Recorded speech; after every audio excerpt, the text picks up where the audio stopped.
Good morning. Good morning. चलो, आज हमारा पहला क्लास है कॉस्ट का।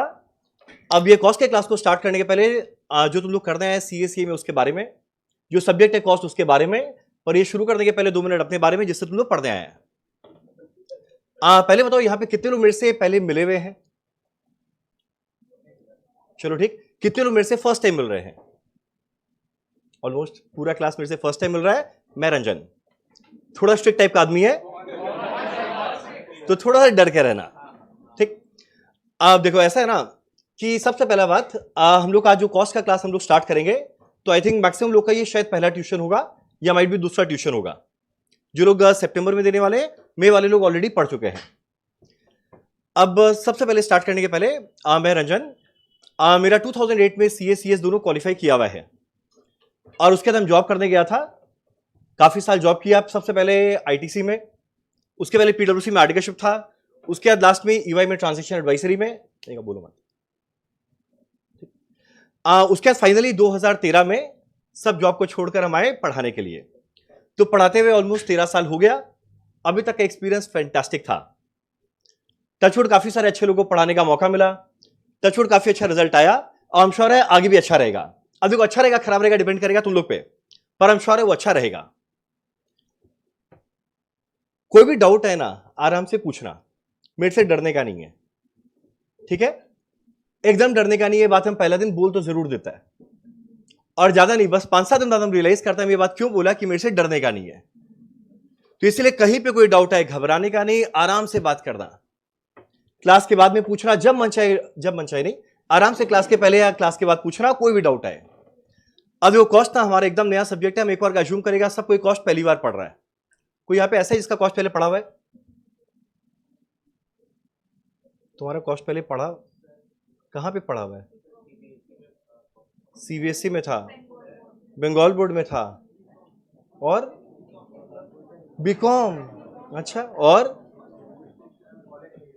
चलो बढ़िया, कॉलेज में पढ़ा हुआ है, बीकॉम में पढ़ा हुआ है। पहला क्वेश्चन उठता है, लोग कॉलेज या बीकॉम में पढ़ते हैं? चलो ठीक है, चलो सुनो। अब देखो, 2 मिनट के लिए अज्यूम करेगा यहाँ पे किसी को कॉस्ट के बारे में कोई आइडिया नहीं है। 2 मिनट के लिए क्या, पूरा सेशन में अज्यूम करेगा किसी को कॉस्ट के बारे में कोई आइडिया नहीं है, ठीक। और आइडिया रहे तो मेरे को थोड़ा बहुत बताना, और बाई चांस पता रहे तो आराम से बताना। अदरवाइज हम अज्यूम करेगा किसी को कुछ नहीं पता। तुम लोग एकदम शुरू करने वाले हैं स्क्रैच से, एकदम बेसिक बात, भले जो बहुत ऑब्वियस बात रहे, स्टिल हम लोग वहां से स्टार्ट करेंगे। पता रहे वापस सुन लेना, नहीं पता रहे जान लेना। पढ़ने के दौरान क्लास में अगर कोई भी डाउट आए, आराम से हाथ उठाकर पूछना। क्लास में पूछने में शर्म आए, क्लास के बाद पूछना। क्लास के बाद अगर बहुत सारे लोग रुके रहे तब शर्म आए, नेक्स्ट डे क्लास के पहले पूछना। और तब भी शर्म आए, टेलीग्राम नंबर हम देगा उसमें पूछना। स्टिल अगर शर्म आए, अपने फ्रेंड के द्वारा पूछवाना, पर भाई डाउट जरूर पूछ कर जाना। अब प्रॉब्लम यह है ना कि इतने सारे लोग बैठे हुए हैं, अब पता है माइंड में डाउट आएगा भी ना, तो लोगों को पूछने में अजीब लगता है। सोचे इतने लोग बैठे हुए हैं, अगर डाउट पूछा, बाजू वाला क्या सोचेगा? यकीन मानो बाजू वाला भी ये सोच रहा है, बाजू वाला क्या सोचेगा। तो अगर बाई चांस कोई भी डाउट आए, घबराने का नहीं है, आराम से पूछना। हो सकता है तुम्हारे डाउट पूछने से 4-5 लोग और डाउट क्लियर हो जाए। डर है यहां तक? अरे बोलो ना, ठीक है ना यहां तक? देखो, अब आगे बढ़ने के पहले ना 2-4 छोटा बात जो काफी लोग के माइंड में रहता है, एक बार हम सबसे पहले एड्रेस कर देते हैं ताकि इंडिविजुअली बताना ना पड़े। अब कुछ लोग के माइंड में क्वेश्चन आता है कि जब हम लोग अपना एग्जाम देंगे CA या CMA, सिंगल ग्रुप दे या बोथ ग्रुप दे। कुछ लोग के माइंड में क्वेश्चन आता है। तो देखो, अगर मेरा ओपिनियन लिया जाए तो एटलीस्ट CA वालों को बोथ ग्रुप पक्का देना चाहिए। रीजन क्या है? पहले एक जमाने में 8 सब्जेक्ट होता था, अब बचा खाली 6 सब्जेक्ट। और जो 6 सब्जेक्ट बचा है इसके अंदर में, ठीक है, 6 सब्जेक्ट मैनेजेबल है। शुरू से अगर पढ़े, थोड़ा बहुत चाप लेना पड़ेगा, शुरू से पढ़े तो बोथ ग्रुप मैनेजेबल है। पहले जमाने में एक सिंगल ग्रुप दिए हम लोग आर्टिकलशिप शुरू कर पाते थे, पर अब जब तक बोथ ग्रुप नहीं क्लियर होगा तब तक एनीवेज आर्टिकलशिप स्टार्ट नहीं होगा। तो जब आर्टिकलशिप शुरू ही नहीं होगा एक ग्रुप के बाद, तो फिर ट्राई करना चाहिए एटलीस्ट बोथ ग्रुप का। और जो CMA वाले हैं, तो CMA वालों के लिए बोथ ग्रुप थोड़ा डिफिकल्ट है, क्योंकि लगातार 8 दिन 8 एग्जाम। प्रेफरेबल है बोथ ग्रुप देना, पर अगर बाई चांस सिंगल दिया जाए, कोई गुनाह नहीं है, कोई गलत मतलब होता है ना, कोई पाप नहीं कर दिया, पर प्रेफरेबल होता है बोथ ग्रुप साथ में देना। अच्छा एक बात बताओ, बोथ ग्रुप देने का फायदा क्या? मेरा पहला फायदा है सेट ऑफ का, और फायदा क्या? क्या क्या क्या? रैंक का। चलो वेरी गुड भाई, जल्दी आओ फास्ट।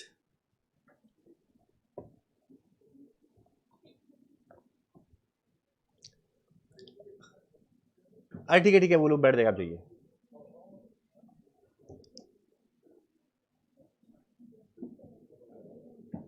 इधर से आओ, जल्दी आओ, फास्ट फास्ट फास्ट।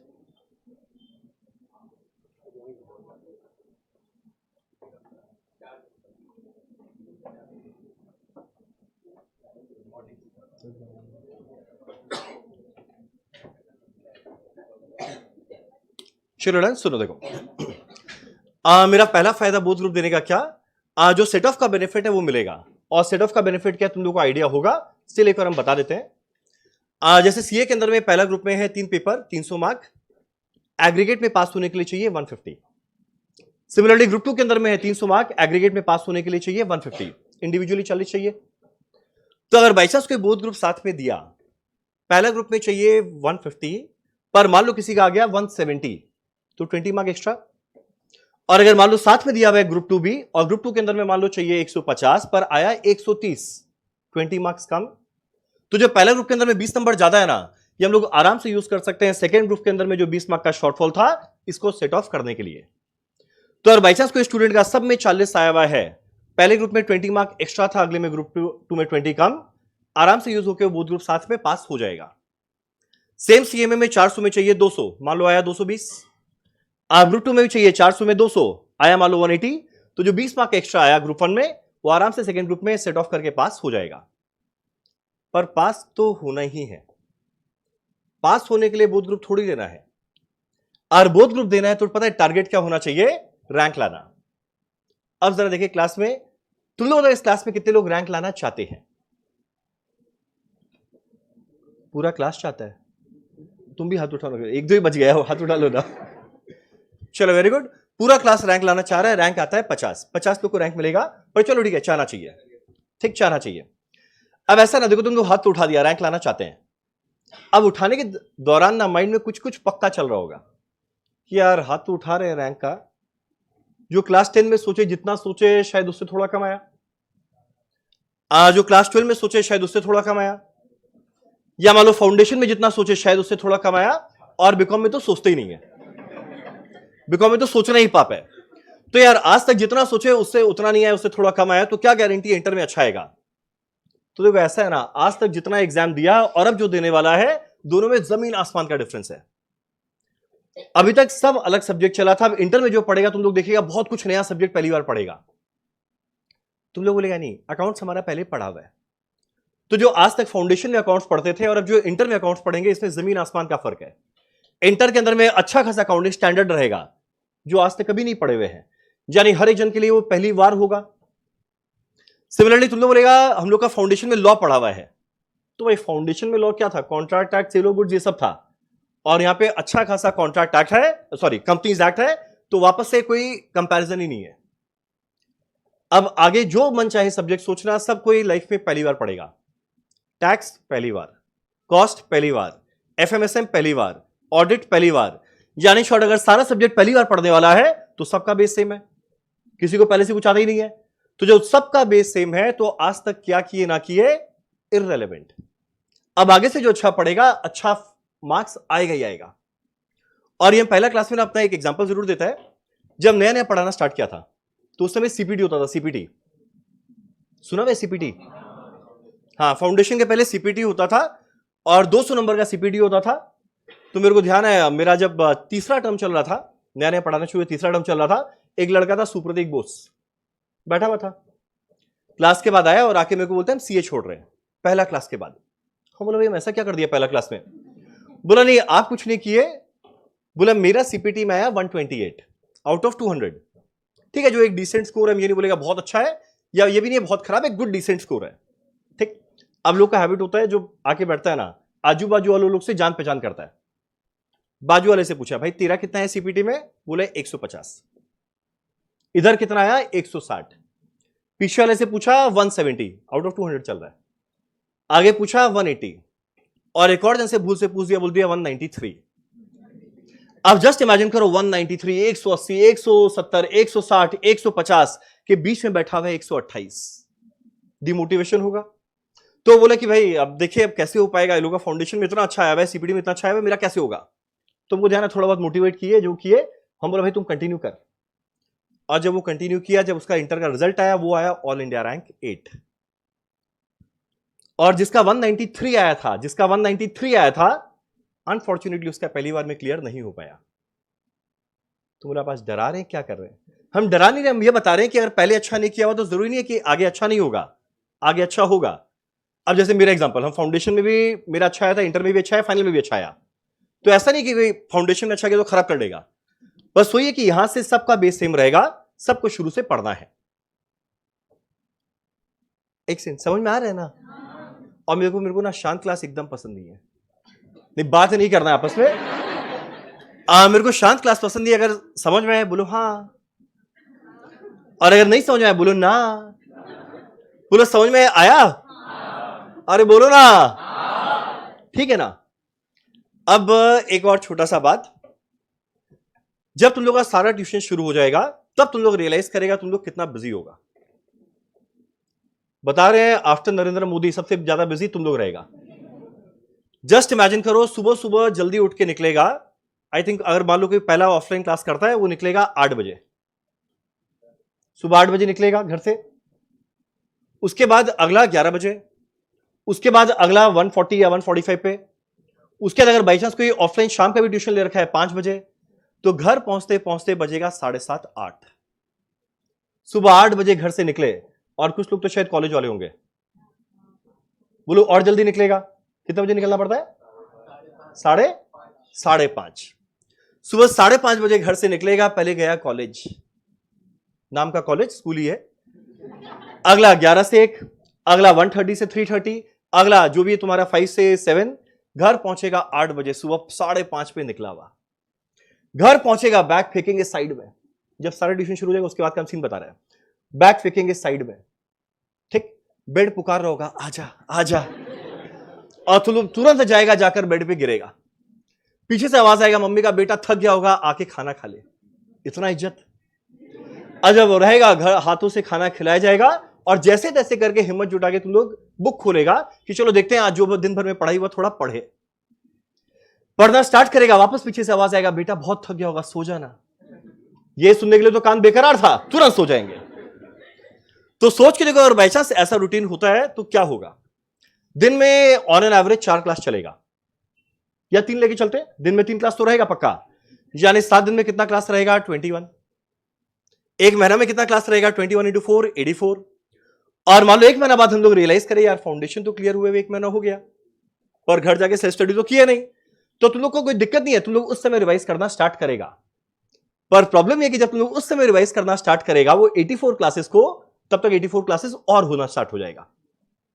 जब वो 84 को खत्म करेगा तो अगला 84 आ जाएगा, यानी पता है एक महीने का बैकलॉग चलता रहेगा। तो ये मेरा आज पहला दिन एक रिक्वेस्ट है कि ज्यादा नहीं, घर जाए सारा ट्यूशन कर लेना, दिन का 3 से 4 क्लास जो करना है कर लेना, और घर जाने के बाद ना ज्यादा टाइम मत देना, बस खाली 3 घंटा सेल्फ स्टडी के लिए डिवोट। वो हंसा क्यों? चलो ठीक है, 3 घंटा नहीं, घर जाके 2 घंटा सेल्फ स्टडी के लिए डिवोट कर देना भाई। 2, अरे हाँ तो बोलो। अच्छा चलो 1 घंटा, चलो आधा घंटा, नेगोशिएशन नहीं चल रहा, 2 घंटा पढ़ ले रहा। तो शुरू से तुम लोग लाइन बाय लाइन साथ साथ में पढ़ता चलेगा तो सही बता रहे हैं, बात का प्रेशर नहीं रहेगा। तो इसलिए शुरू से साथ साथ पढ़ते चलना, ठीक है यहां तक? भाई वेरी लेट, चलो ठीक है, लेट आने का कुछ पनिशमेंट होता है, हम बता देंगे कुछ देर बाद, ठीक। अब मेरा अगला बात, अब देखो सिलेबस बड़ा है, कोई डाउट ही नहीं है, पढ़ना है कोई डाउट ही नहीं है। जो तुम लोग करना है, ये इंडिया का one of the toughest course में से एक है, पर लोग पास तो होते ही हैं। और बेस्ट पार्ट है कोर्स के, इसके अंदर में ना बहुत ज्यादा ब्रिलियंस नहीं चाहिए, मेहनत चाहिए। पढ़ लेगा, टाइम दे देगा, आराम से होगा, आराम से नहीं होगा, ठीक। वर्ड आराम से वापस लेते हैं, हो जाएगा, ठीक। अब देखो सिलेबस बड़ा है, पढ़ना है, मुझे ही पढ़ाना है। अब शुरू में ना नया जब पढ़ाना स्टार्ट किया, हम सोचा कि लोग को कैसे पढ़ने के लिए मोटिवेट किया जाए। तुमको ध्यान है, हर चैप्टर खत्म होता था बड़ा मोटिवेट करता था, जी जान लगा दे, खून पसीना बहा, मेहनत कर, ये होगा। लोग सुना के जाते थे, आपका पहला टर्म है, खून पसीना भाई, मेहनत करिए, हम लोग देख लेंगे क्या करना है। तो बोला यार तो हमको उल्टा सुना के जा रहा है, लोग नहीं माने। सेकेंड टर्म में हम सोचे यार लोग प्यार का भाषा नहीं समझता, थोड़ा डांटते हैं, हम डांटना स्टार्ट किया। बोला पढ़ेगा नहीं पढ़ेगा, बोले डांटे, पढ़वा के दिखाइए। हम बोला चल ये भी नहीं चल रहा है। उसके बाद हम डिसाइड किया चलो एक काम करते हैं, ये कलयुग का जमाना है और कलयुग में लोगों को एक ही चीज में इंटरेस्ट है, वो पता है किसमें है? पैसा। तो हम डिसाइड किया चलो एक काम करते हैं, अब तुम लोग को ना इंसेंटिव देना स्टार्ट करते हैं। तो उस समय नया नया जब हम पढ़ाना स्टार्ट किया, हम ये सोचा था कि यार एक चैप्टर खत्म हो, उसके बाद जब पहला चैप्टर खत्म होगा लास्ट डे किसी को बुलाएगा, वॉलंटियर जिसको मन चाहे वो आना, और आने के बाद राइट आंसर देना, राइट आंसर जो देगा उसको हम पैसा देगा। हम जैसी ये स्कीम निकाला कि राइट आंसर आने पे हम पैसा देगा, लोगों का पहला क्वेश्चन कितना मिलेगा? तो हम बोले 500 देंगे। बोला चलिए ठीक है, पढ़ना स्टार्ट करते हैं। और हम सही बता रहे हैं, इतने लोग पढ़ते शुरू किए, इतना लोग पढ़ना स्टार्ट किए, तो हम अच्छा खासा इंसेंटिव बांटा।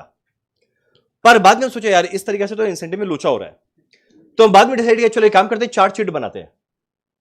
4 चिट रहेगा, एक में 500, एक में 1000, एक में 2000 और एक में रहेगा ब्लेसिंग्स। 500, 1000, 2000 ब्लेसिंग्स। अब उसके बाद हम यहां पर बुलाते थे, लोगों से क्वेश्चन पूछते थे, आंसर देता था और उन्हीं लोग को मौका देता था, भाई 4 चिट में जो मन चाहे उठा वो तेरा। पहला साल भगवान मेरे साथ, लोग आए जा रहे हैं, आंसर दिए जा रहे हैं, आए जा रहे हैं, आंसर दिए जा रहे हैं, सब राइट आंसर दिए जा रहे हैं। और जब चिट खुल रहा था सारा ब्लेसिंग्स ही ब्लेसिंग्स, तो दिल खोल के ब्लेसिंग्स दिए, जो आ रहा है हाँ हाँ आशीर्वाद, जा तो अच्छा करेगा। तो पहला साल भगवान मेरे साथ। पर लोचा हुआ कि जब सेकेंड टर्म आया तो वापस से बुलाते थे, लोग पढ़ के आते थे, राइट आंसर देते थे, चिट उठवाते थे, भगवान जाने कि हर बार 2000 2000 2000 आना स्टार्ट किया। तो भाई हम 3-4 चैप्टर तो कंटिन्यू किया, बाद में रियलाइज किया यार कॉस्ट का टीचर है, खुद के कॉस्ट का ठिकाना ही नहीं है, तो हम ये स्कीम को बंद कर दिया। फिर हम उसके बाद बहुत साल तक क्या किया, ऐसे ही राइट आंसर देने पे 500 500 1000 ऐसे करके देने लग गया। पर हम सोचे इस बार हम वापस से पुराना वाला इंसेंटिव स्कीम स्टार्ट करें, चिट वाला, जिसमें रहेगा, अच्छा देख आज से 10 साल पहले अमाउंट था 500, 1000, 2000 और ब्लेसिंग। अब तुम लोग बताओ तुम लोग क्या चाहेगा, ये अमाउंट सेम कंटिन्यू करें? एक मिनट, यहां से आवाज आया फीस भी तो बढ़ा दी अब था। किसने कहा फीस भी तो बढ़ा दी है? अच्छा चलो ठीक है, 500, 1000, 2000 की जगह तुम लोग बताओ क्या?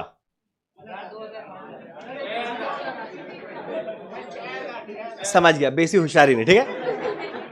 1000, 2000,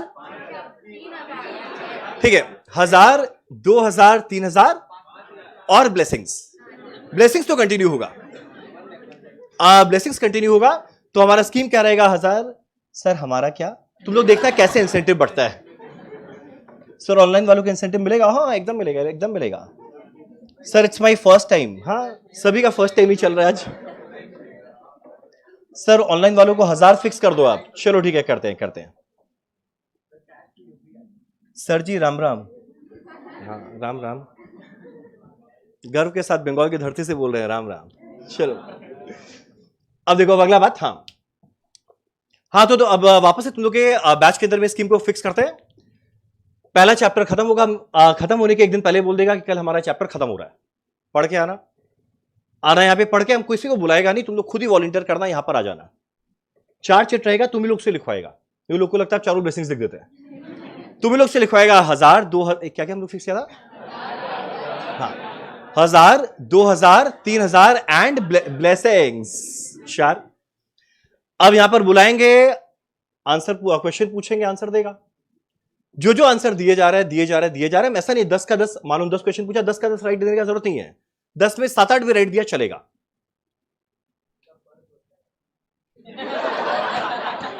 पर क्वेश्चन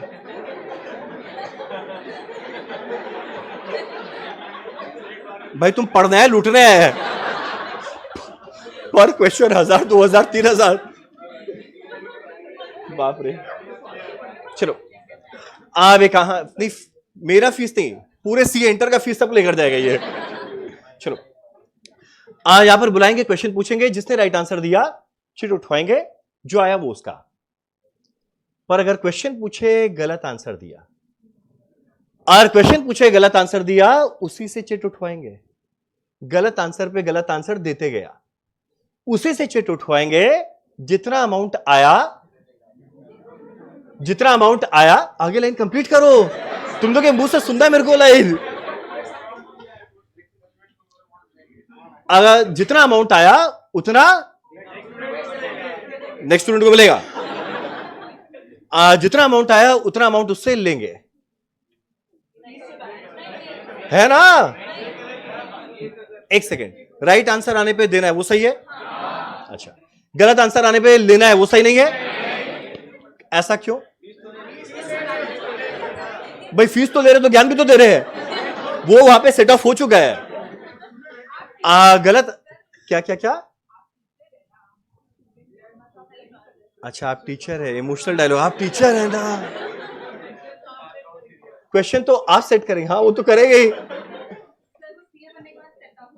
सीए बनने के बाद हम श्योर है जो जिसको देना है वो कभी नहीं आएगा मिलने। पर चलो चलो ठीक है, नहीं, हटाओ, लेने वाला पोर्शन हटाओ। राइट आंसर आएगा दे देंगे, गलत आने पे कुछ नहीं लेंगे।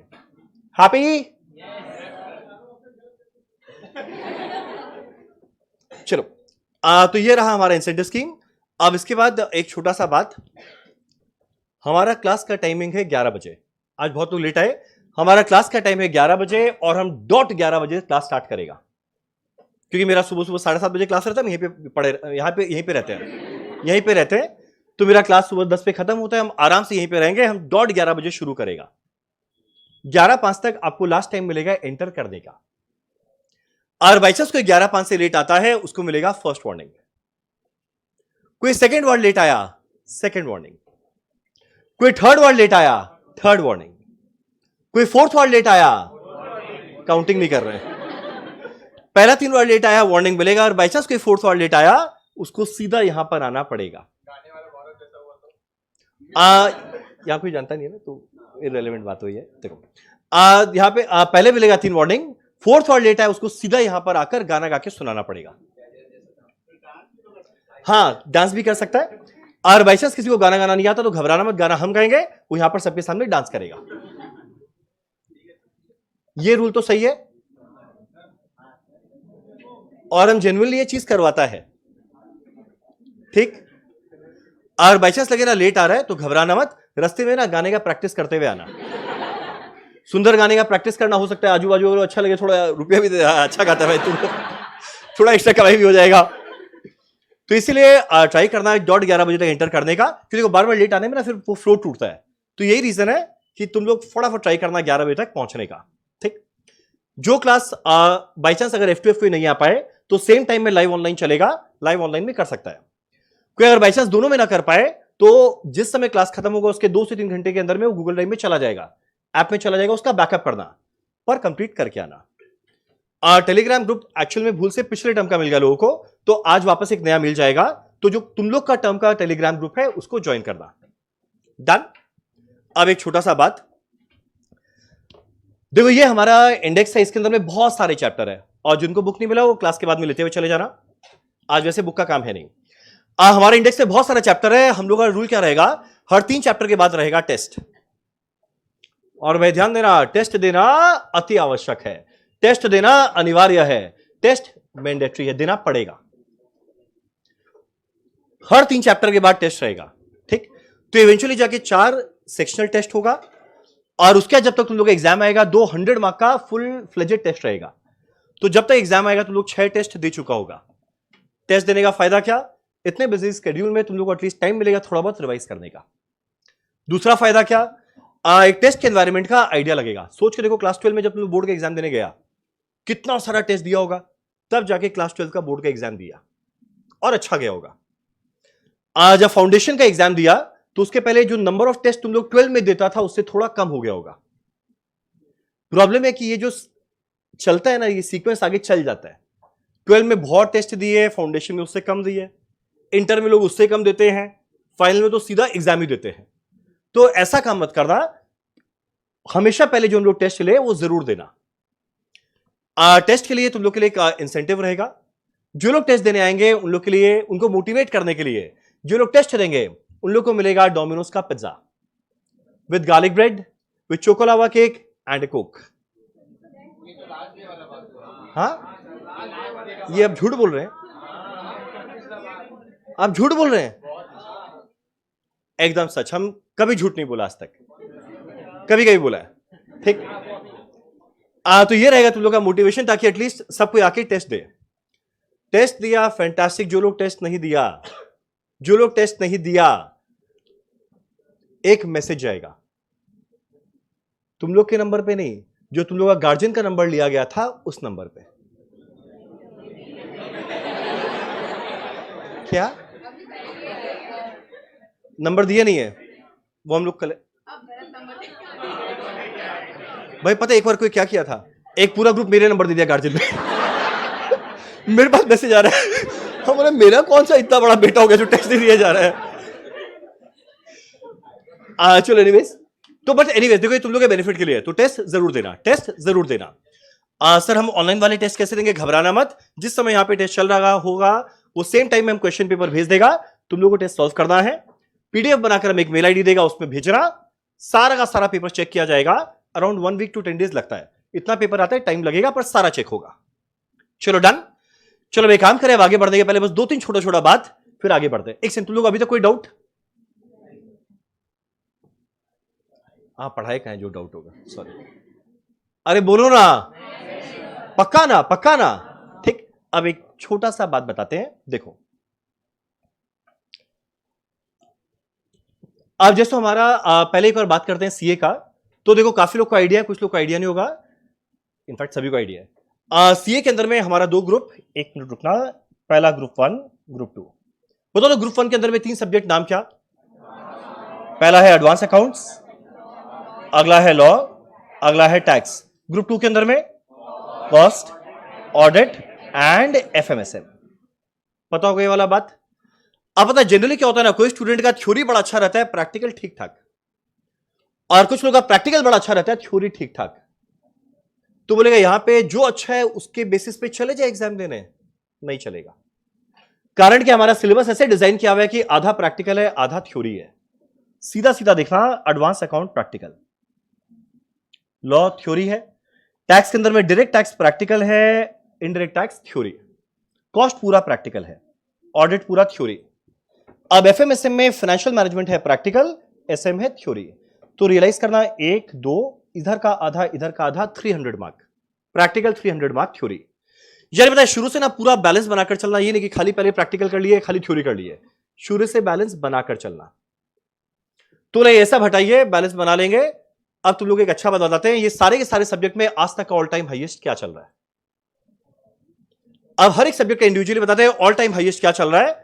ये इसलिए बता रहे हैं क्योंकि अगर आज तक पहले अचीव किया गया है तो फ्यूचर में भी अचीव हो सकता है। एडवांस अकाउंट्स में चल रहा है 100, लॉ में चल रहा है 94, टैक्स में चल रहा है 98, कॉस्ट में चल रहा है 100, ऑडिट में चल रहा है 98, एफएमएसएम जस्ट लास्ट ईयर आया था पहली बार।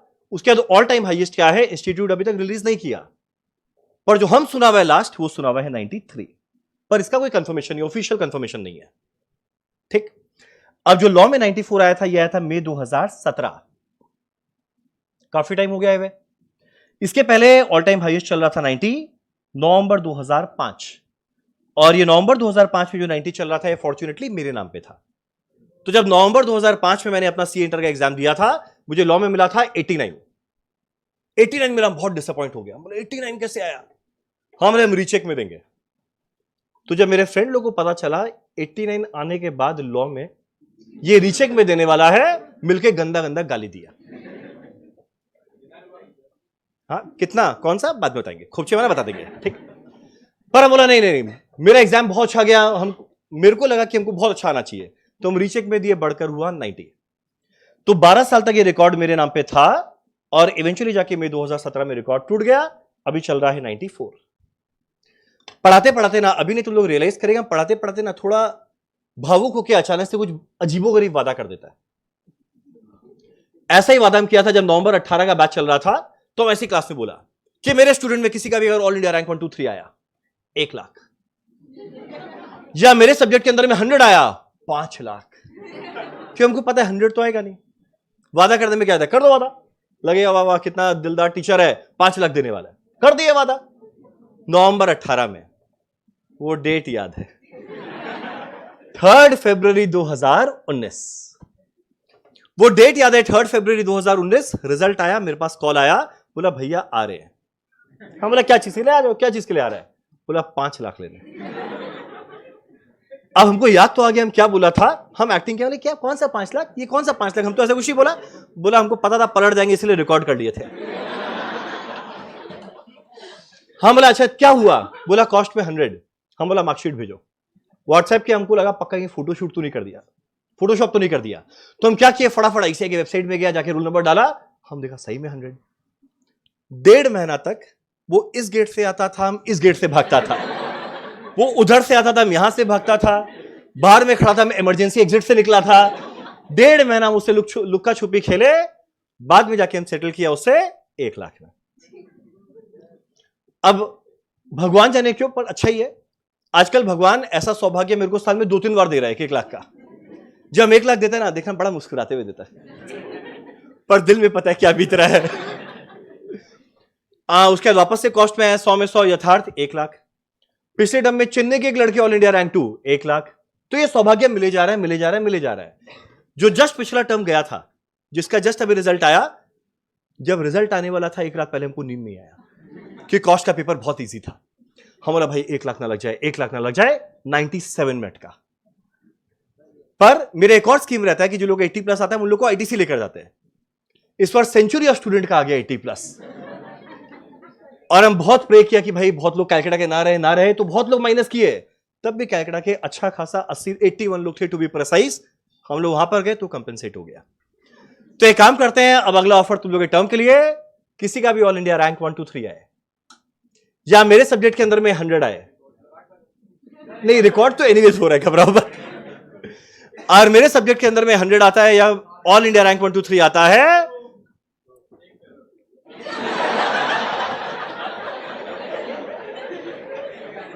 एक करोड़।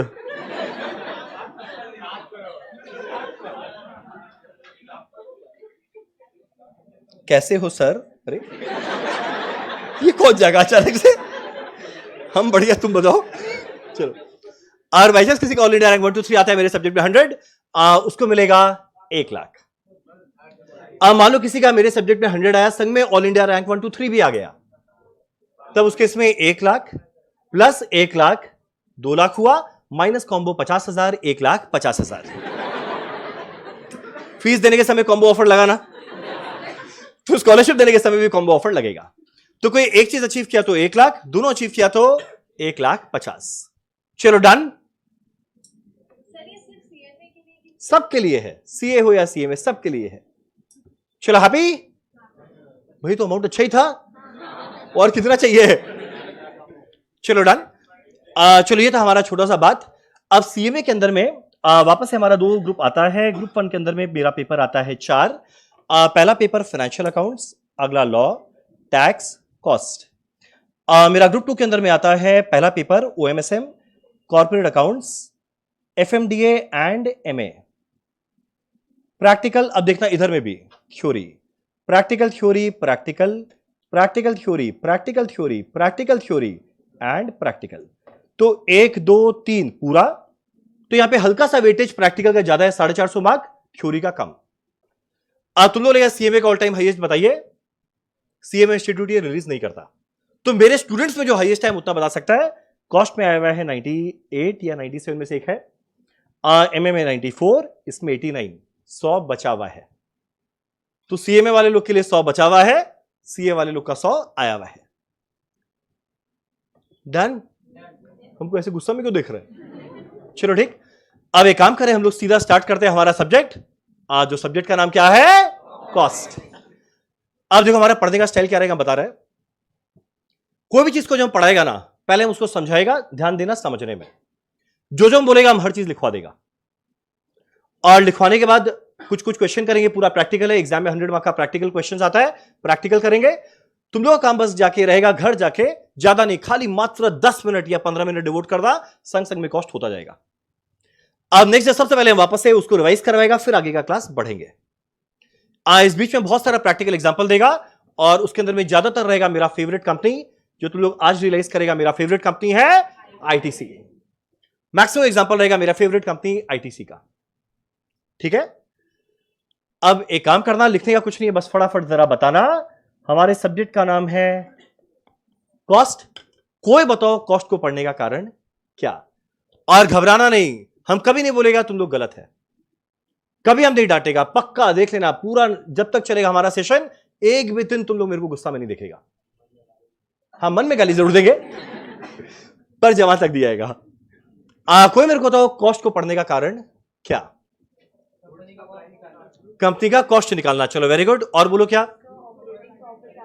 ऑपरेटिंग प्रॉफिट कैलकुलेट करना, चलो वेरी गुड। और बोलो क्या, प्राइस डिटरमाइन करना, चलो वेरी गुड। और बोलो क्या,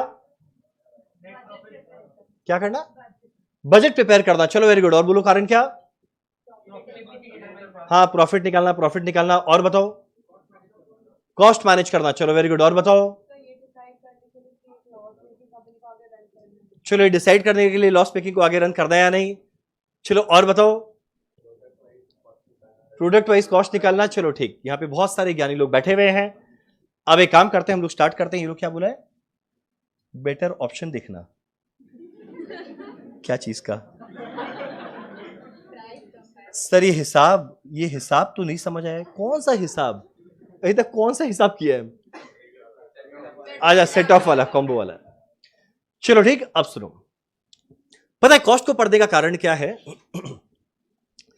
बचपन से लेके अभी तक तुम लोग पढ़ता था फाइनेंशियल अकाउंट्स। एक सेकंड रुकना, एक सेकंड, मुझे एक सेटिंग चेंज करना है।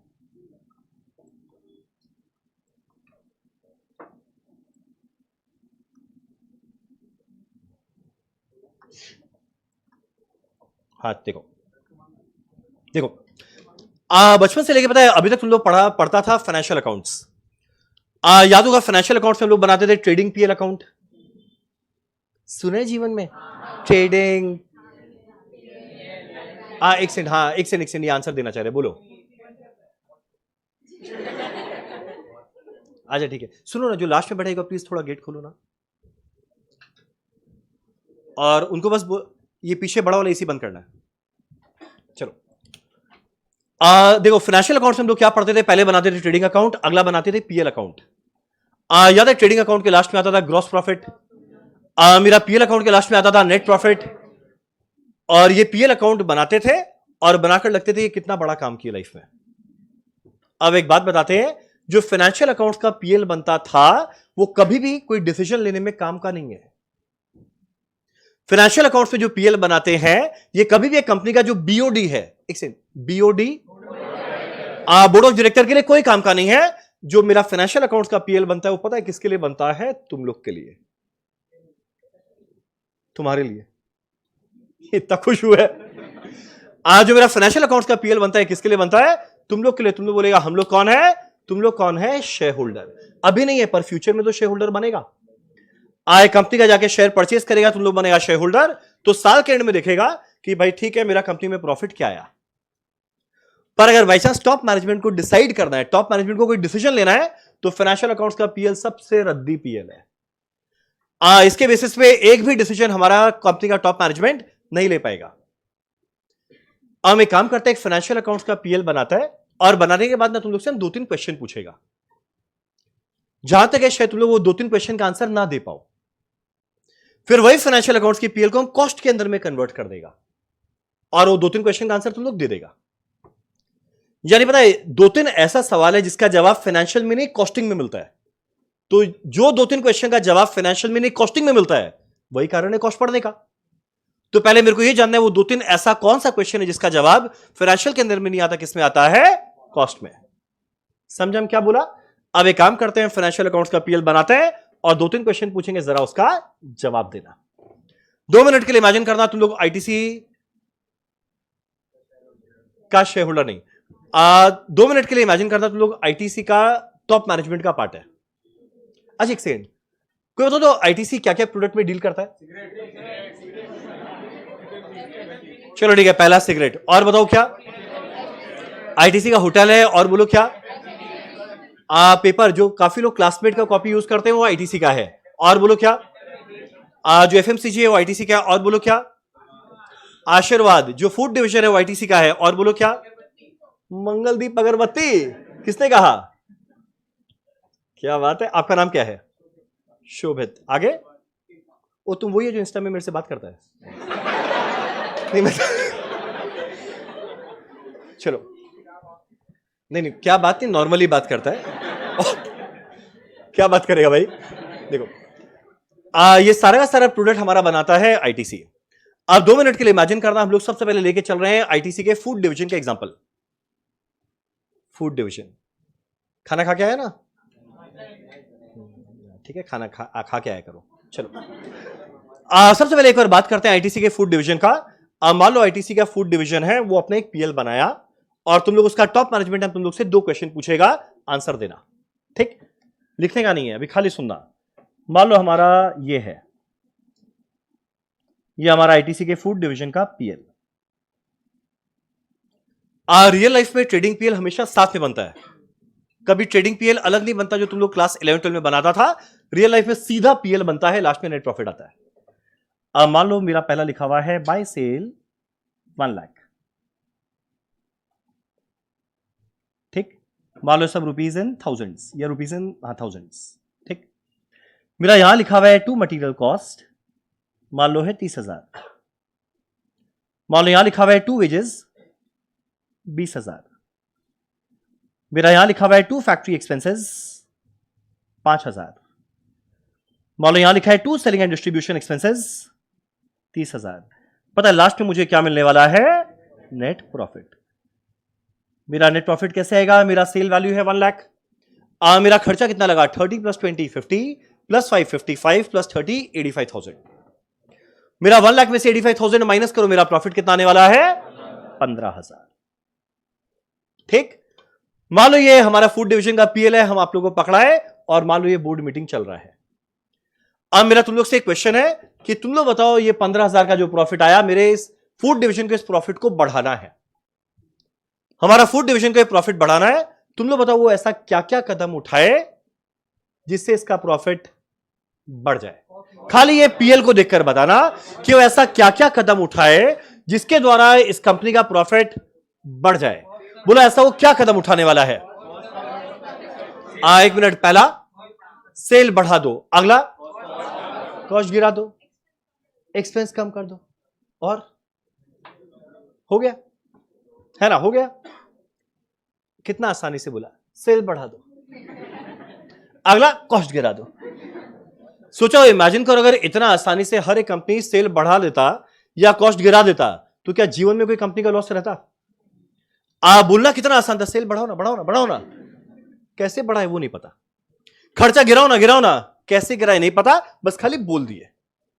यानी इन शॉर्ट मेरा बोलने का मतलब क्या है? ये फाइनेंशियल अकाउंट्स के पीएल को देखकर जीवन में कोई भी कंपनी का बीओडी कोई डिसीजन नहीं ले पाएगा।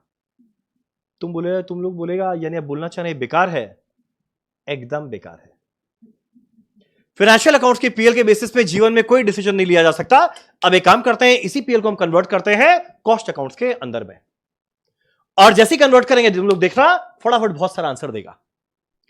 अब एक छोटा सा बात, कॉस्ट के अंदर में जब भी हमारा कोई पीएल बनता है, ये हम लोग हमेशा बनाते हैं प्रोडक्ट वाइज। अब सोचो ना, आईटीसी फूड के अंदर में एक ही खाना थोड़ी बनता है, बहुत तरह का बनता होगा। अब मेरा फाइनेंशियल के अंदर में एक सिंगल पीएल अकाउंट बनता है सब जोड़ के, पर हमारा कॉस्ट के अंदर में जब बनता है, सर इफ पॉसिबल ऐसा कुछ करते हैं ना, वेजेस कम हो जाए। हाँ करते हैं ना, चल मिलके करते हैं, बस वर्कर छोड़ के चला जाएगा।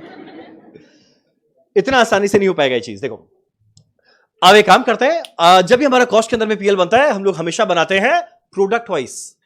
2 मिनट के लिए इमेजिन करो, हमारा आईटीसी फूड डिवीजन में 3 प्रोडक्ट बनता है। पहला आशीर्वाद, नाम सुना? आशीर्वाद, आशीर्वाद आटा। अगला बनता है एक बिस्किट, सनफीस्ट। तीसरा बनता है एक वाहिया चिप्स, बिंगो। मेरे को एकदम पसंद नहीं है। हाँ मेरे को भी नहीं। अरे वाह कितना अच्छा लगा। चलो अब एक काम करते हैं, हम लोग ये जो फाइनेंशियल का पीएल इसको जरा कन्वर्ट करते हैं कॉस्ट के अंदर में। अब कॉस्ट में कन्वर्ट करते हैं, मान लो एग्जांपल लेके चल रहे हैं कि मेरा आशीर्वाद, अगला हम कौन सा बोला? सनफीस्ट। अगला कौन सा बोला? बिंगो। और टोटल। देखना मेरा टोटल सेल आया हुआ था 1,00,000। एक काम करते हैं, जो टोटल सेल आया हुआ है 1,00,000, इसको जरा तीनों में बांटते हैं। मान लो आशीर्वाद का सेल था 40,000, सनफीस्ट का है 30,000, बिंगो का है 30,000, मिलाकर कितना आया 1,00,000। ठीक है यहां तक। अब मेरा 4 खर्चा था, चारों टोटल में दिया हुआ था, पर कॉस्ट पे प्रोडक्ट वाइज पता रहता है, तो उसको प्रोडक्ट वाइज निकाले कितना है, माइनस करते हैं सारा कॉस्ट। मेरा पहला है मटेरियल 30,000, मान लो कितना लगा होगा मटेरियल का 30,000, मान लो यहां लगा है 12,000, यहां लगा है 9,000, यहां लगा है 9,000। तुम लोग ना टोटल करते हुए देखना कि मेरा ये तीनों मिलाकर मैच कर रहे हैं ना, ये टोटल करते हुए चलना है। ठीक है यहां तक। मेरा अगला क्या लगा है, वेजेस। मेरा वेजेस कितना लगा 20,000। अब मान लो एग्जांपल दे रहे हैं, वेजेस जो 20,000 लगा वो लगा होगा 5 5 10।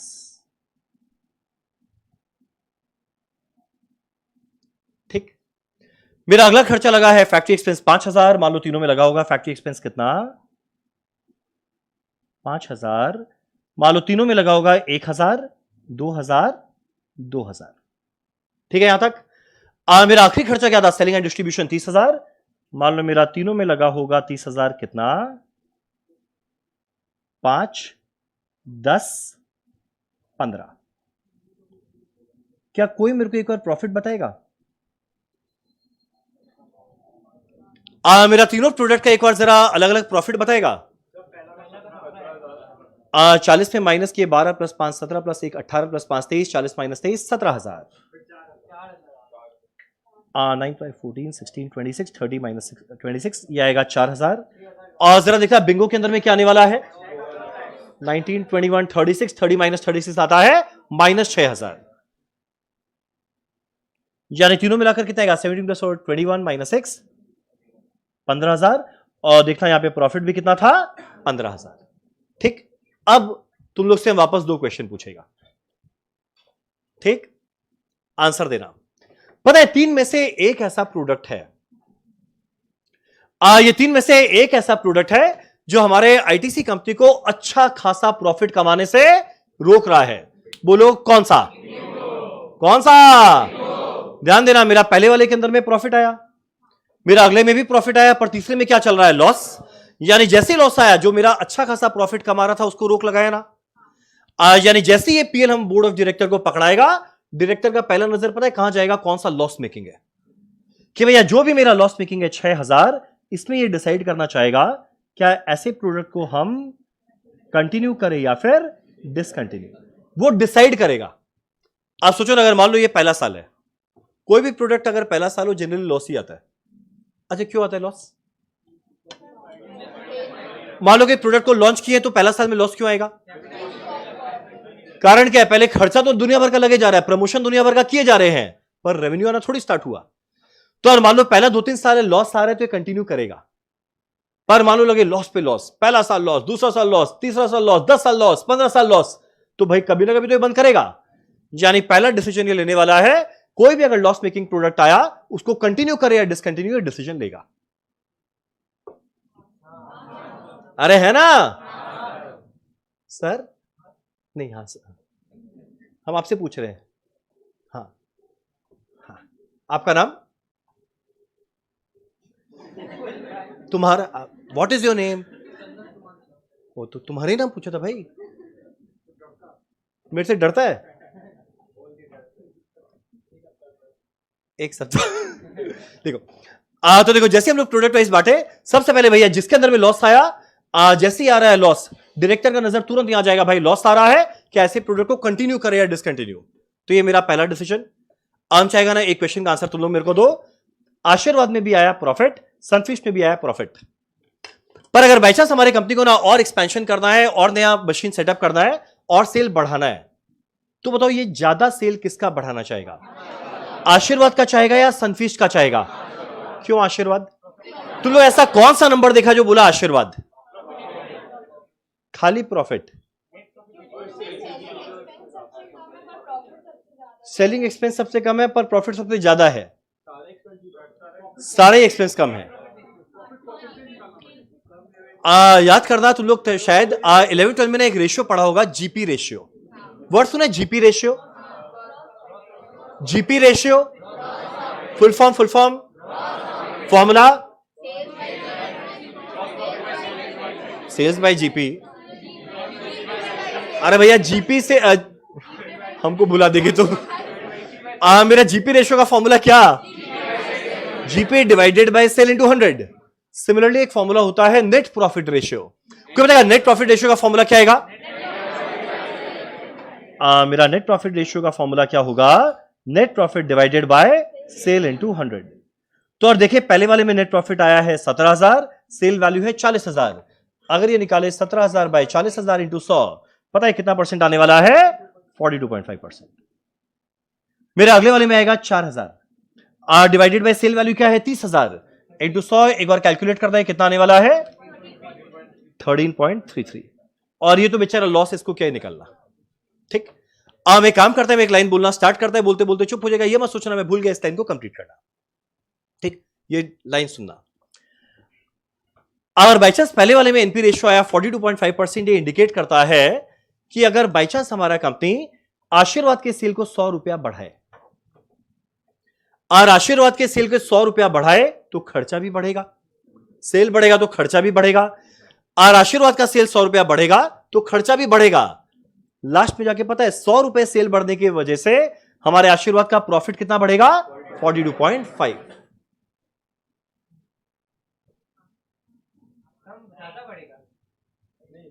फिक्स कॉस्ट कुछ नहीं है। ठीक है, शांति। चलो, अगर बाई चांस हमारा सेल 100 रुपया बढ़ता है तो मेरा इस केस में मेरा आशीर्वाद का प्रॉफिट कितना बढ़ने वाला है? 42.5। अब ये सेम लॉजिक लगाते हुए बताना कि अगर हम बाई चांस सनफीस्ट के सेल को 100 रुपया बढ़ाए, सनफीस्ट के सेल को 100 रुपया बढ़ाए तो 100 रुपया बढ़ाने की वजह से मेरा प्रॉफिट कितना बढ़ेगा? 13.33। तो और बाई चांस सेल बढ़ाना ही है 100 रुपया, पता है किसका सेल बढ़ाना चाहेगा? जिसमें प्रॉफिट का रेशियो ज्यादा रहेगा। करेक्ट है यहां तक? तो सोचो ये सारा डिसीजन क्या हम लोग इसको देखकर ले पा रहे थे? नहीं। ये सारा डिसीजन लेने के लिए मेरे को क्या देखना पड़ेगा? कॉस्ट अकाउंट्स का पीएल। यानी मेरा फाइनेंशियल अकाउंट्स काम आता है तुम लोग के लिए, तुम लोग है शेयर होल्डर।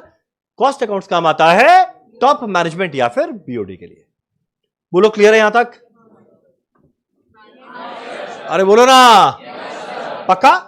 चलिए काम करते हैं, फटाफट लिखते हैं 2 शब्द।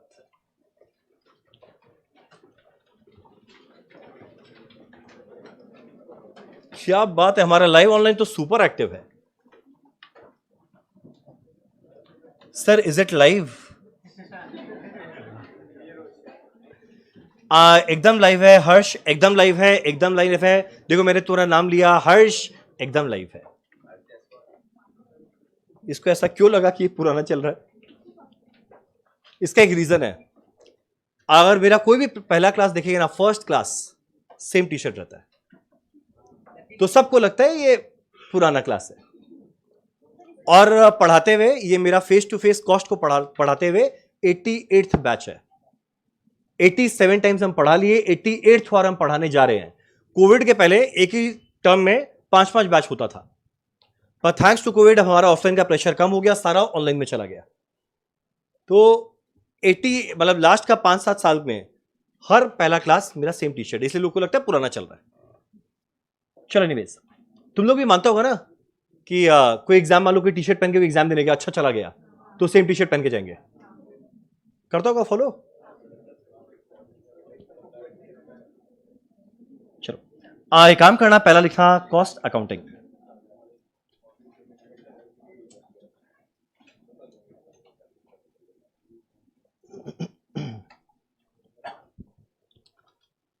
चलो पहला लिखा कॉस्ट अकाउंटिंग। इसका डेफिनेशन क्या? कॉस्ट अकाउंटिंग में डैश देके लिखना, it denotes the method of accounting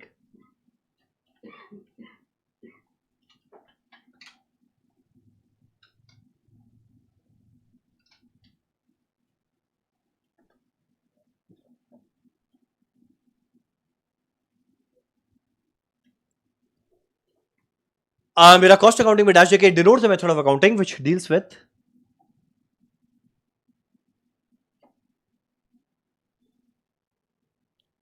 जो आज फर्स्ट टाइम मेरे से मिल रहे हैं, तुम लोगों को मेरा हैंडराइटिंग कैसा लगा? हाँ अच्छा लगा ना? क्या खाली फर्स्ट क्लास? जिसका हैंडराइटिंग जैसा है वैसा है। रौनक तुमको मेरा हैंडराइटिंग कैसा लगा?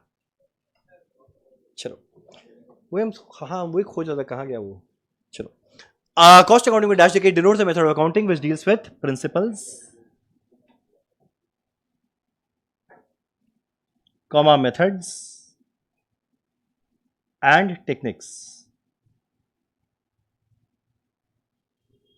आई denote the method of accounting which deals with, तीन शब्द का मैंने प्रयोग किया। पहला है प्रिंसिपल, मेरा अगला है मेथड, अगला है टेक्निक।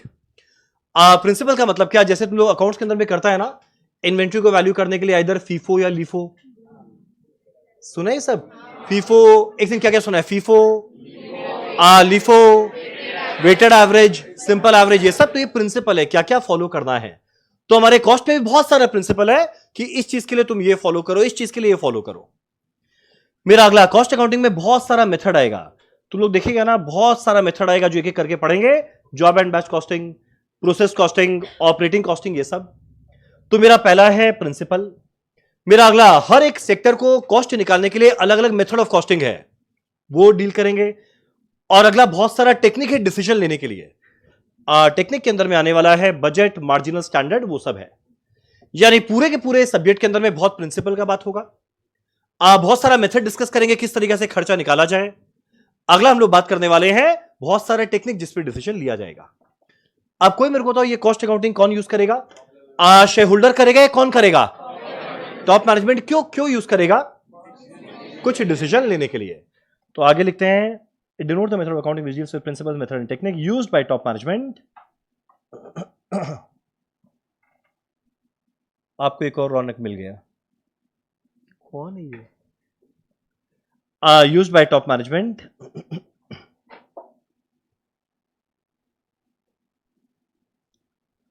For decision making.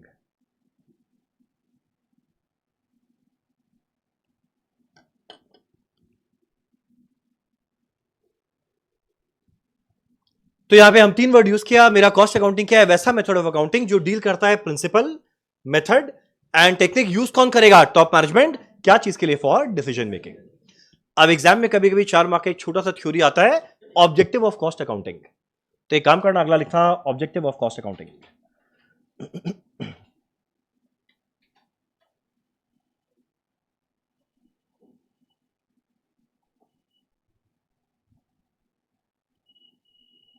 कितना सुंदर हैंडराइटिंग है। चलो, मेरा अगला है ऑब्जेक्टिव ऑफ कॉस्ट अकाउंटिंग। कुल मिलाकर हमारा ऑब्जेक्टिव ऑफ कॉस्ट अकाउंटिंग है 4, और ये चारों को कवर करेंगे 4 मिनट नहीं, 1 मिनट में नहीं, 30 सेकेंड में। ठीक। मेरा 4 ऑब्जेक्टिव है कॉस्ट अकाउंटिंग पढ़ने का। ठीक। तुम लोग पहले बताओ, फाइनेंशियल अकाउंट्स और कॉस्ट अकाउंट्स में एक जो बेसिक डिफरेंस था, एक बनता है टोटल में, एक बनता है प्रोडक्ट वाइज। कॉस्ट कैसे बनता है? Product wise. तो बताए 4 ऑब्जेक्टिव क्या है? पहला, प्रोडक्ट वाइज सेल निकालना। 4 ऑब्जेक्टिव है, मेरा पहला ऑब्जेक्टिव क्या है? प्रोडक्ट वाइज सेल निकालना। इसी को आगे देखते हुए चलो, मेरा अगला ऑब्जेक्टिव पता है क्या रहेगा? प्रोडक्ट वाइज कॉस्ट है निकालना। मेरा पहला है प्रोडक्ट वाइज सेल, मेरा अगला है प्रोडक्ट वाइज कॉस्ट। अब अगला बताओ, सेल मिल गया, कॉस्ट मिल गया, यानी बताओ प्रोडक्ट वाइज क्या मिल जाएगा? प्रॉफिट। और जैसे ही प्रोडक्ट वाइज प्रॉफिट मिला, मेरा टॉप मैनेजमेंट तुरंत डिसीजन लेगा। तो मेरा फोर्थ ऑब्जेक्टिव क्या है? टॉप मैनेजमेंट को डिसीजन लेने में हेल्प करता है। अब डिसीजन क्या रहेगा? 2, पहला, लॉस मेकिंग के लिए हम 2 वर्ड यूज किए, एक से हम छुपा रहे हैं। बताओ लॉस मेकिंग को क्या करे या क्या करे? कंटिन्यू करे या डिसकंटिन्यू। और अगर कोई प्रॉफिट मेकिंग प्रोडक्ट आए, एक रेशियो निकालेंगे, बोले कौन सा? Net profit ratio. जिसका एनपी रेशियो ज्यादा रहेगा उसके सेल को कम करेंगे या ज्यादा करेंगे, ताकि मेरा ओवरऑल प्रॉफिट बढ़ सके। यानी कुल मिला के मेरा ऑब्जेक्टिव है 4। मेरा पहला प्रोडक्ट वाइज सेल, अगला प्रोडक्ट वाइज सेल मिला, कॉस्ट मिला, प्रोडक्ट वाइज। अब जैसे प्रॉफिट मिला, कौन तैयार? कौन तैयार? Top management. क्या लेने के लिए? कितना लेगा? 2, पहला लॉस मेकिंग को क्या करे या क्या करे? कंटिन्यू या डिसकंटिन्यू। प्रॉफिट मेकिंग एक रेशियो निकालेंगे, जिसका रेशियो उसके सेल को, ताकि मेरा प्रॉफिट बढ़ जाए। डन। फटाफट लिखते हैं।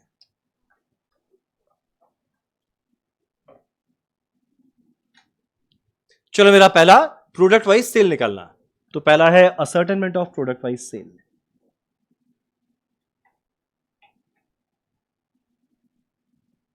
सर आप भूल गए मेरे को, भाई ये मेरे को ना, नहीं हमको याद आ गया, याद आ गया, तुम सेंटी मत हो। नहीं कुछ कुछ पुराने लोग याद आ रहे हैं। रौनक याद आया, तीर्थ याद आया, आप तो अरिहंत, लवली। नहीं याद है, याद है। हाँ आईने से याद है। Ascertainment of product wise sale. चलो हमारा पहला है ascertainment of product wise sale. तो पहला आप प्रोडक्ट वाइज सेल निकालना, मेरा अगला आने वाला है ascertainment of product wise cost. मेरा पहला है प्रोडक्ट वाइज सेल, मेरा अगला है प्रोडक्ट वाइज कॉस्ट। अब ध्यान देना, सेल मिला, कॉस्ट मिला, तीसरा क्या मिलने वाला है? Profit. Calculation of product wise profitability.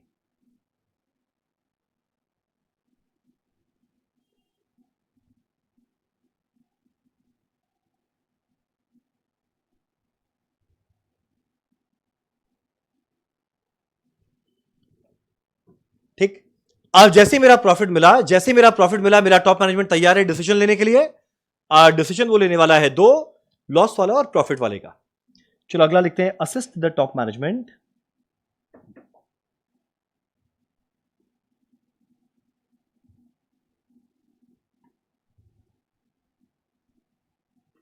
In decision making. चलो पहला पॉइंट नंबर ए, मेरा assist the top management in decision making, मेरा पहला पॉइंट नंबर ए। मेरा पहला डिसीजन क्या था? लॉस मेकिंग को। चलो पहला decision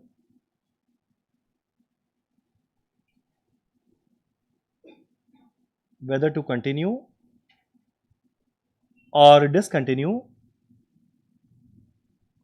a loss making product।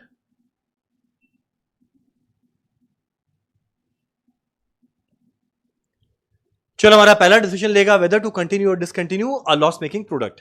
Loss making को कंटिन्यू करे या डिसकंटिन्यू। मेरा अगला डिसीजन लेने वाला है प्रॉफिट वाला। एक सेकंड, हम जिससे पूछे खाली बताना, ठीक है? या सब बताओ कौन सा रेशियो निकालेंगे, और जिसका रेशियो ज्यादा रहेगा उसके सेल को बढ़ाएंगे ताकि मेरा प्रॉफिट बढ़ेगा। तो अगला लिखते हैं, identify the product comma the sales of which should be increased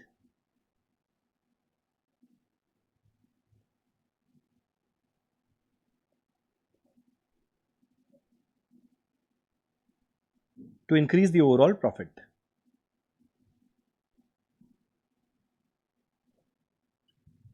अगला आइडेंटिफाई करेगा वो प्रोडक्ट जिसके सेल को बढ़ाए ताकि मेरा ओवरऑल प्रॉफिट बढ़ सके। करेक्ट। एक और लिखना पॉइंट नंबर सी। तो बोलेगा पहले तो आप दो ही बोले थे, पलट कैसे गए? एक और है पॉइंट नंबर सी। तीसरा पॉइंट क्या है? Cost control, cost control and cost reduction.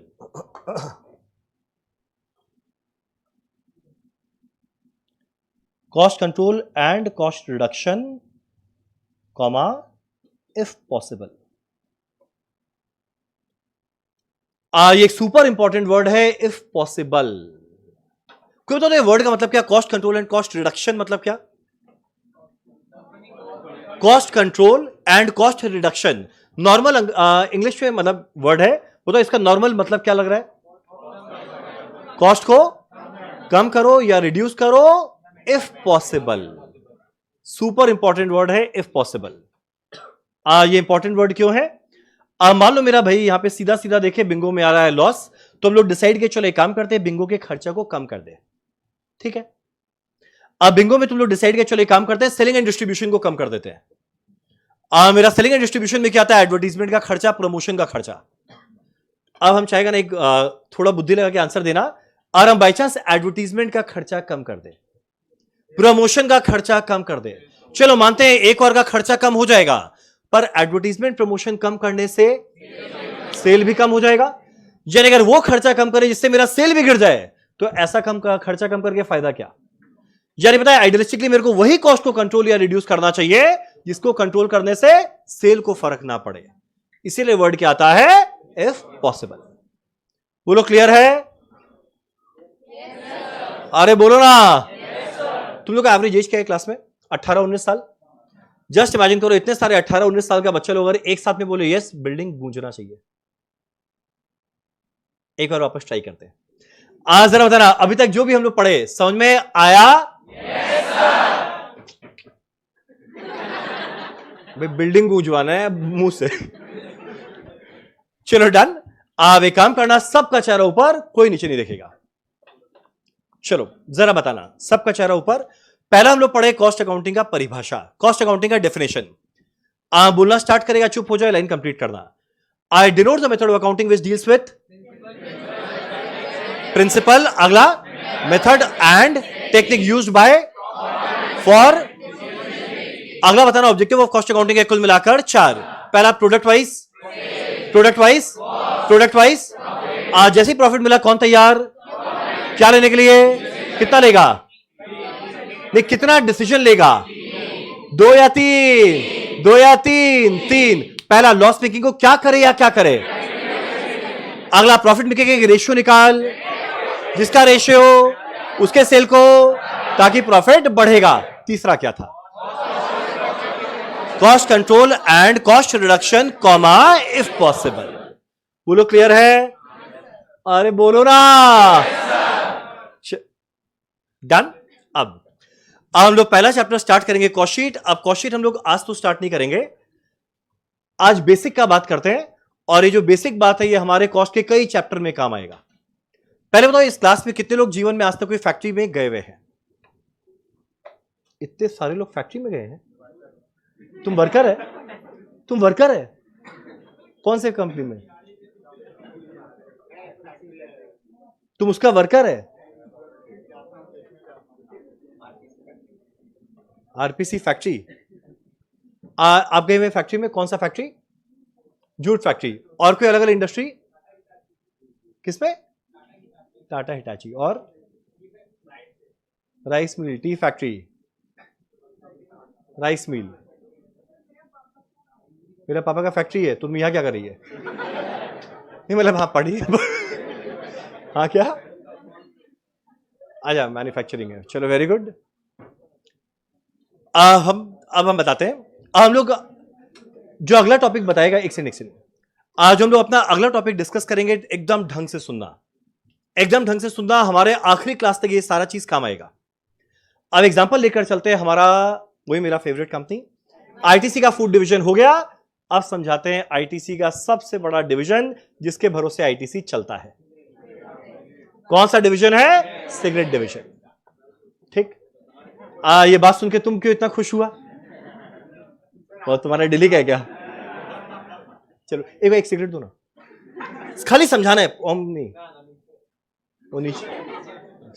किसी के पास क्लास में अगर सिगरेट है दो ना, एक बार खाली हमको समझाने के लिए चाहिए। हम सिगरेट को प्रमोट नहीं कर रहा है, पहले वो डिस्क्लेमर देना पड़ता है ना। Smoking is injurious to health, धूम्रपान से कर्क रोग होता है, सब कुछ डिस्क्लेमर चला गया। एक बार दो ना। मेरे पास क्यों होगा? हम आजा ठीक है। एक सेकंड, एक गेट खोलो ना। किधर है?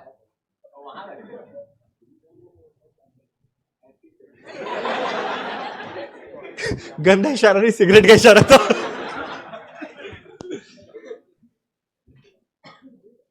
मेरे को खाली समझाने के लिए काम आएगा और कुछ नहीं। सर पेटी का कहा काम ऐसा। चलो हम बिल्कुल प्रमोट नहीं कर रहे हैं, पहले से डिस्क्लेमर दिया जा रहा है। ठीक। कौन सा है तुम्हारा ब्रांड? बता कौन सा है। देखो इसे कहते हैं सिगरेट।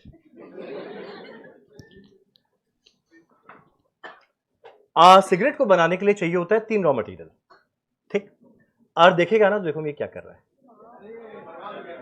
ये जो है ना, ये है टोबैको। ठीक। अब इसको पूरा के देखो, ये पूरा टोबैको है। ठीक। एक सेकंड, ये टोबैको, ये जो व्हाइट कलर का पेपर है इसे कहते हैं सिगरेट पेपर। और जो पीछे ये व्हाइट कलर का रॉड है इसे कहते हैं फिल्टर रॉड। तो एक ये था टोबैको, एक सिगरेट पेपर, एक फिल्टर रॉड। ठीक। पिछला 1 घंटा 9 मिनट में ऐसा टेंशन नहीं था। सब इतना ढंग से देखा है, जीवन का उद्देश्य पूरा हुआ। भाई घर जाके चाय बंद करना, बीड़ी बन जाएगा, बता रहे हैं। अब कोई भी अगर सिगरेट बनाना ज्यादा नहीं, मात्र 3 रॉ मटेरियल चाहिए, आराम से प्रोडक्ट बन जाएगा। अब मेरा अगला क्वेश्चन उठता है, सिगरेट बनाने का काम कहां पर होता है? ऑब्वियस सा बात है, फैक्ट्री में होता है। अब आईटीसी का एक हेड ऑफिस है हमारे कैलकाटा में। तुम लोग को आइडिया आईटीसी का हेड ऑफिस कैलकाटा में किधर है? Russell street. जो तुम लोग का सी इंस्टीट्यूट है, हाँ, वो गांव वाला नहीं, जो कस्बा में वो वाला नहीं, जो शहर में है। मैदान मेट्रो से निकलेगा, लेफ्ट लेगा, जीवनदीप से लेफ्ट लेगा, आईसीआई है, उसके ठीक ऑपोजिट फुट में टूवर्ड्स पार्क स्ट्रीट वॉक करना, आईटीसी का हेड ऑफिस मिलेगा। वन ऑफ द रेयर अच्छा कंपनी जिसका हेड ऑफिस आज के दिन भी कैलकाटा में है, वो है आईटीसी। अब तुम लोग रियलाइज करेगा मेरा ड्राइंग बहुत सुंदर है। अब देखो मैं आईटीसी का हेड ऑफिस बनाता हूं, सब कुछ ढंग से सुनना, आखिरी क्लास तक काम आएगा। ये भगवान हम क्या किया, पूरा टोबैको हो गया। देखो ये हमारा है आईटीसी का हेड ऑफिस। अब देखना मेरा ड्राइंग, आईटीसी का हेड ऑफिस, ठीक। अब मेरा अगला क्वेश्चन उठता है, आईटीसी के हेड ऑफिस में कौन रहेगा? वहां के टॉप फ्लोर में रहता है बीओडी।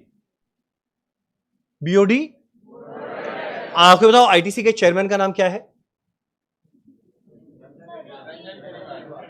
नहीं, फिलहाल रंजन पेड़ीवाल नहीं है, और वहां पे हम रहते तो शायद होते, पर हम वो सब छोड़ के यहां पे सोशल सर्विस करने आ गए हैं।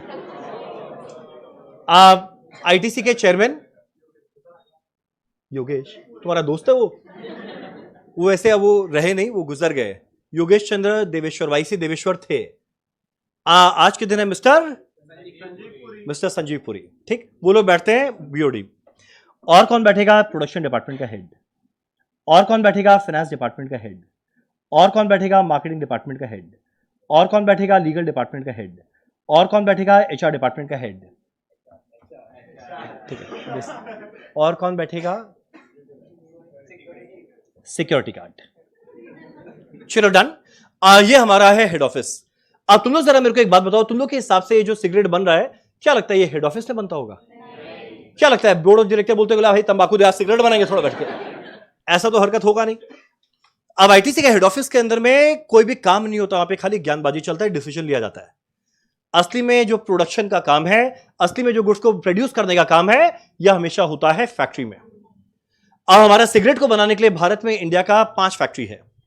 पहला जस्ट बाजू में है खिदरपुर, नाम सुने? खिदरपुर ज्यादा दूर नहीं, यहां से मैक्सिमम 1 घंटा दूर है, ठीक, आधा घंटा, संडे में आधा घंटा।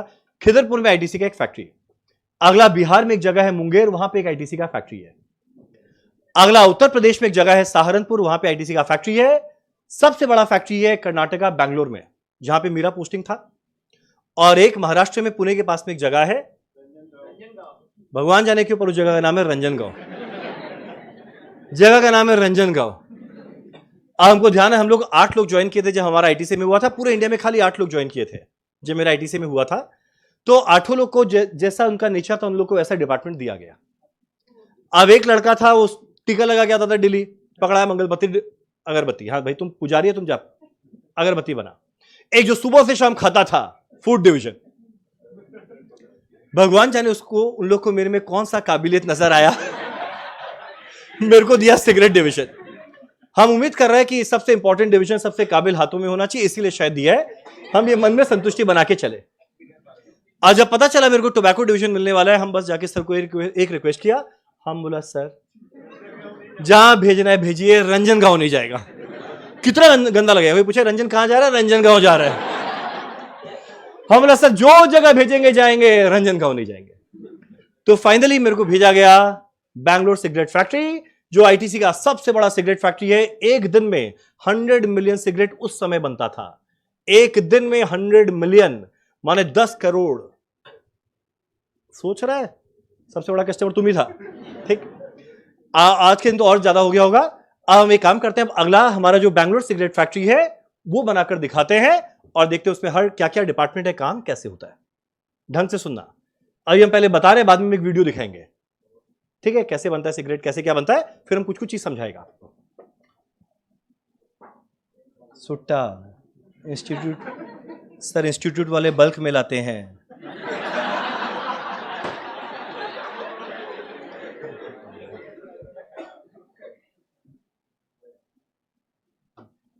ये देखो हमारा है बैंगलोर सिगरेट फैक्ट्री। ये हमारा है बैंगलोर सिगरेट फैक्ट्री, कैसा लगा? अब इसके अंदर में बहुत सारे डिपार्टमेंट है। मेरे 5 डिपार्टमेंट जो हमारे आखिरी क्लास तक काम आएगा। पहले वाले डिपार्टमेंट का नाम है स्टोर्स डिपार्टमेंट, उसके बाजू में है इंजीनियरिंग, उसके पास में है फाइनेंस। जब मेरा पोस्टिंग हुआ था मेरा एग्जैक्ट फाइनेंस डिपार्टमेंट में थे हम, बैंगलोर सिगरेट फैक्ट्री में फाइनेंस डिपार्टमेंट, और फाइनेंस के जस्ट बाजू में एचआर। ठीक, अब ये जो सबसे बड़ा डिपार्टमेंट है वो कौन सा रहेगा? Production department. मेरा प्रोडक्शन डिपार्टमेंट के अंदर में जनरली रहता है 3 मशीन। मेरा पहले वाले का नाम है कटिंग मशीन, अगले वाले का नाम है मॉइस्चर एंड फ्लेवर, लास्ट वाले का नाम है पैकिंग। अब ऑब्वियस आता है जब मशीन है तो मशीन को चलाने वाला आदमी चाहिए, तो हर मशीन के सामने आदमी रहेंगे, वर्कर रहेंगे।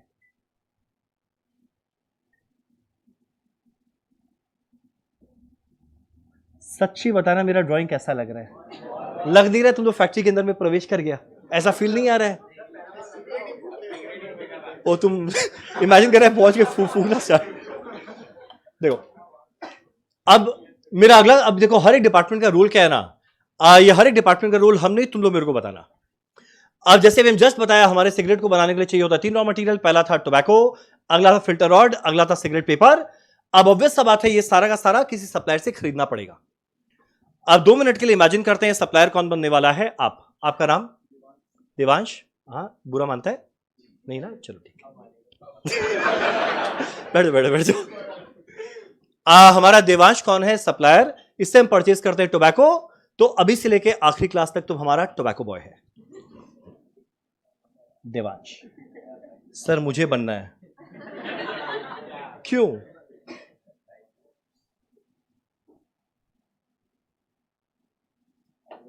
क्या ये तेजस पगला गया है?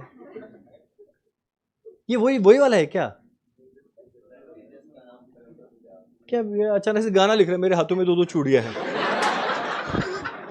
इस बात का क्या सेंस था? अभी वर्कर बना है वो पगला गया। चलो ये हमारा देवांश का फैक्ट्री या वेयरहाउस, ठीक है। अब एक काम करना, मेरे को थोड़ा आंसर देना। अब मुझे चाहिए रॉ मटेरियल। हम सबसे पहले कॉल करेंगे देवांश को। हमारा देवांश रंजन आईटीसी से। बोला अरे बोलिए सर क्या बात है?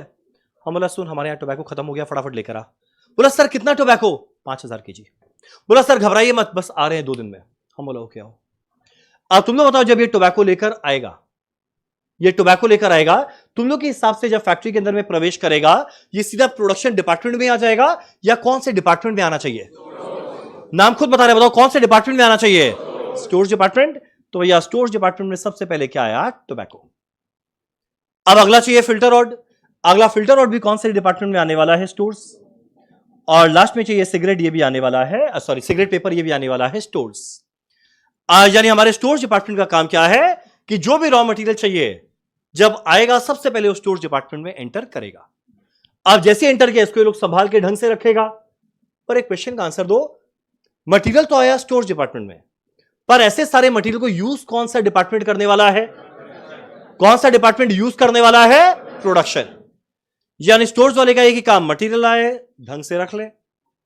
जब प्रोडक्शन डिपार्टमेंट वाला सिगरेट बनाएगा ये मटेरियल उसको दे दे। इसके अलावा हमारा स्टोर्स डिपार्टमेंट का और कोई काम नहीं। सिंपल है यहां तक? अरे बोलो ना। इसके बाजू में कौन है? इंजीनियरिंग।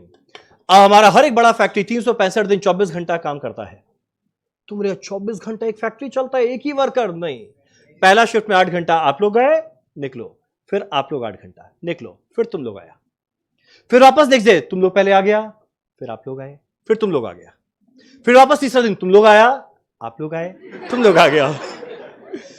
यानी ये साइकिल चलता रहेगा चलता रहेगा चलता रहेगा। तो हमारा हर एक फैक्ट्री 365 दिन 24 घंटा काम करता है। अब भैया काम होते होते हो सकता है बीच में मशीन खराब हो जाए, और बाई चांस मशीन खराब हो गया तो 2 ऑप्शन है। एक, बाहर से किसी इंजीनियर को बुलाए आकर ठीक करेगा। अब बाहर से इंजीनियर आएगा आकर ठीक करेगा, उसमें सोचो कितना टाइम लग जाएगा। और भाई फैक्ट्री में टाइम वेस्ट करने के लिए टाइम नहीं है। और एक दिन में 10 करोड़ सिगरेट बनता है और बीच में कुछ देर मशीन खराब हो गया, कितना बड़ा लॉस हो जाएगा। तो यही कारण है ये हमेशा एक डिपार्टमेंट बनाकर रखता है इंजीनियरिंग कि भाई जैसे ही खराब हुआ तुरंत आ ठीक कर, ताकि प्रोडक्शन कम से कम हैम्पर हो। ये रोल है हमारे इंजीनियरिंग डिपार्टमेंट का। अब मेरा अगला आता है फाइनेंस। फाइनेंस डिपार्टमेंट वो है जहां पर हम गए थे और जहां पे फ्यूचर में तुम लोग जाएगा। आज जो भी सीए में करने वाले लोग हैं, इवेंचुअली अगर फैक्ट्री में पोस्टिंग हुआ तुम लोग का होने वाला है फाइनेंस में। अब तुम लोग बोलेगा फाइनेंस वाले का काम क्या है? फाइनेंस वाले का वो काम है जो फाइनेंस वाले को आता है। तुम बोलेगा हम लोग को क्या आता है? तुम लोग को एंट्री मारना आता है। जब मटेरियल परचेज करेंगे तुम लोग एंट्री मारेगा purchase account debit to creditor. जब बेचेंगे एंट्री मारेगा डेटर टू सेल। पैसा मिलेगा बैंक टू डेटर, वेजेस देंगे वेजेस टू कैश। तुम बोलेगा ये सब काम हम लोग करेंगे? नहीं, ये सब काम आपके अंडर में जो आदमी लोग रहेंगे वो करेंगे। तुम लोग बोलेगा हमारे अंडर में आदमी लोग? एक बार डिग्री आए तो सही, फिर देखो तुम लोग के अंडर में कितने आदमी लोग। जब मेरा आईटीसी में पोस्टिंग हुआ उसके जस्ट पहले मैं पीडब्ल्यूसी में आर्टिकलशिप कर रहा था, और आर्टिकलशिप में वो लोग बॉन्डेड लेबर एक तरह का बुरी तरह खटाते एकदम कम पैसा में, एकदम पकड़ के गाली देता सुबह से शाम। अब अचानक से हम पहुंचे आईटीसी। जब बैंगलोर फैक्ट्री में पहली बार गए तो चार्टर्ड अकाउंटेंट है, रैंक होल्डर था, तो मेरे को एक पोस्टिंग दिया गया कि इंपोर्ट एक्सपोर्ट का मेरे को काम संभालना है, उसके मैनेजर है। हम गया, बॉस से जाके मिला, हम बोला सर कहां बैठना है? तो मेरे एक बड़ा रूम था, इतना बड़ा रूम, ये जो पिलर है ना इतना बड़ा रूम मेरे अकेले का। फिर वो हमको बिठाया, बोला ये तुम्हारा रूम है, तुमको काम संभालना है। फिर वो बुलाया 7-8 आदमी लोग मेरे अंडर, ठीक। उसके बाद एक लड़की को बुलाया, बोले तुम्हारी सेक्रेटरी। हाँ बोला सर मेरी? बोले हाँ आपकी सेक्रेटरी। बोला ओके।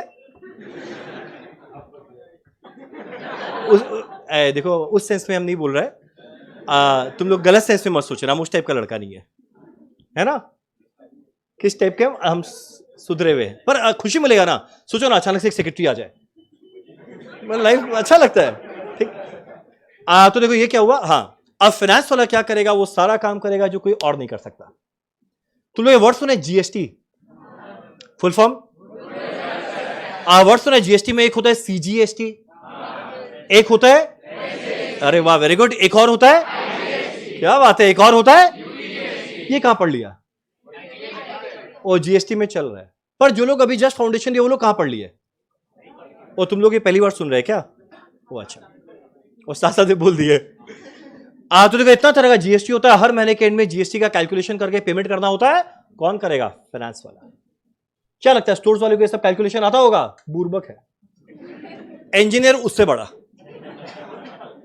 किसको आता है? फाइनेंस वाले। अगला, और बाई चांस एक मशीन खराब हो गया, अब नए मशीन को लेकर आना है, तो नए मशीन को लाने के लिए कौन सा मशीन लाना चाहिए, उसमें कितना खर्चा लगेगा, उसका फाइनेंशियल एंगल, ये सब कौन डिसाइड करता है? फाइनेंस वाला। अब वर्कर को ओवर टाइम देके काम करवाए या बिना ओवर टाइम दिए एक नया मशीन लेकर आए, ये डिसीजन लेना कि भाई एक्सपेंशन करना है, हम कैसे एक्सपेंशन करें, डिसीजन कौन लेगा? फाइनेंस वाला। यानी फाइनेंस वाला वो हर वैसा काम करेगा जो और किसी के बस का नहीं है। ऐसा काम करते हैं हम लोग फाइनेंस वाले।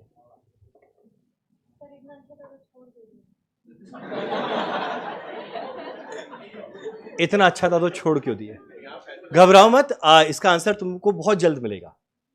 एक चैप्टर आएगा जहां पे हम लोग जानेंगे लेबर के छोड़ने का कारण क्या, तो उसके अंदर में बताएंगे मेरा छोड़ने का कारण क्या था। वैसे तुम लोग के हिसाब से हम क्यों छोड़ा होगा?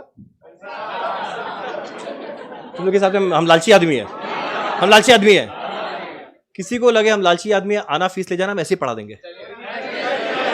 आप मजाक कर, मेरे मजाक। देखो थोड़ा बहुत गुरु दक्षिणा देना चाहिए, नहीं तो ज्ञान नहीं जाता है, थोड़ा बहुत देना चाहिए, ठीक ठीक। 1100 रुपया। चलो ये हुआ हमारा फाइनेंस। अब मेरा अगला है एचआर। एचआर का काम क्या? और बाई चांस हमारे एक फैक्ट्री के अंदर में वर्कर्स अचानक से कोई छोड़कर जाए, तो नए वर्कर को रिक्रूट करना है, कौन करेगा? एचआर। अब भैया हर साल के एंड में कुछ इंक्रीमेंट होने वाला है, किसका इंक्रीमेंट ज्यादा हो किसका कम हो, कौन डिसाइड करेगी? एचआर।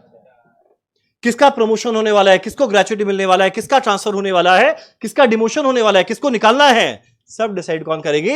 एचआर। यानी जब फैक्ट्री में जाओ किसको पटा के रखना? एचआर। हाँ मेरा हर साल प्रमोशन होता था, जो तुम लोग सोच रहे हो उस वजह से नहीं, अच्छा मेहनत से काम करने की वजह से। और हम चाहेगा तुम लोग ज्यादा उल्टा सीधा बात मत करो। हमारे क्लास में मेरे ससुराल का एक जन बैठा हुआ है, तो इसलिए हम चाहेंगे उनके सामने सब बात ना किया। ये सब मजाक कर रहे हैं, घर में जाके बताने का नहीं है, ठीक। रिस्पेक्ट वैसा ही रहना चाहिए जैसा नॉर्मली रहता है। चलो डन। तो ये हुआ हमारा बात। सबको ऐसे घूर के देखा कौन है ससुराल।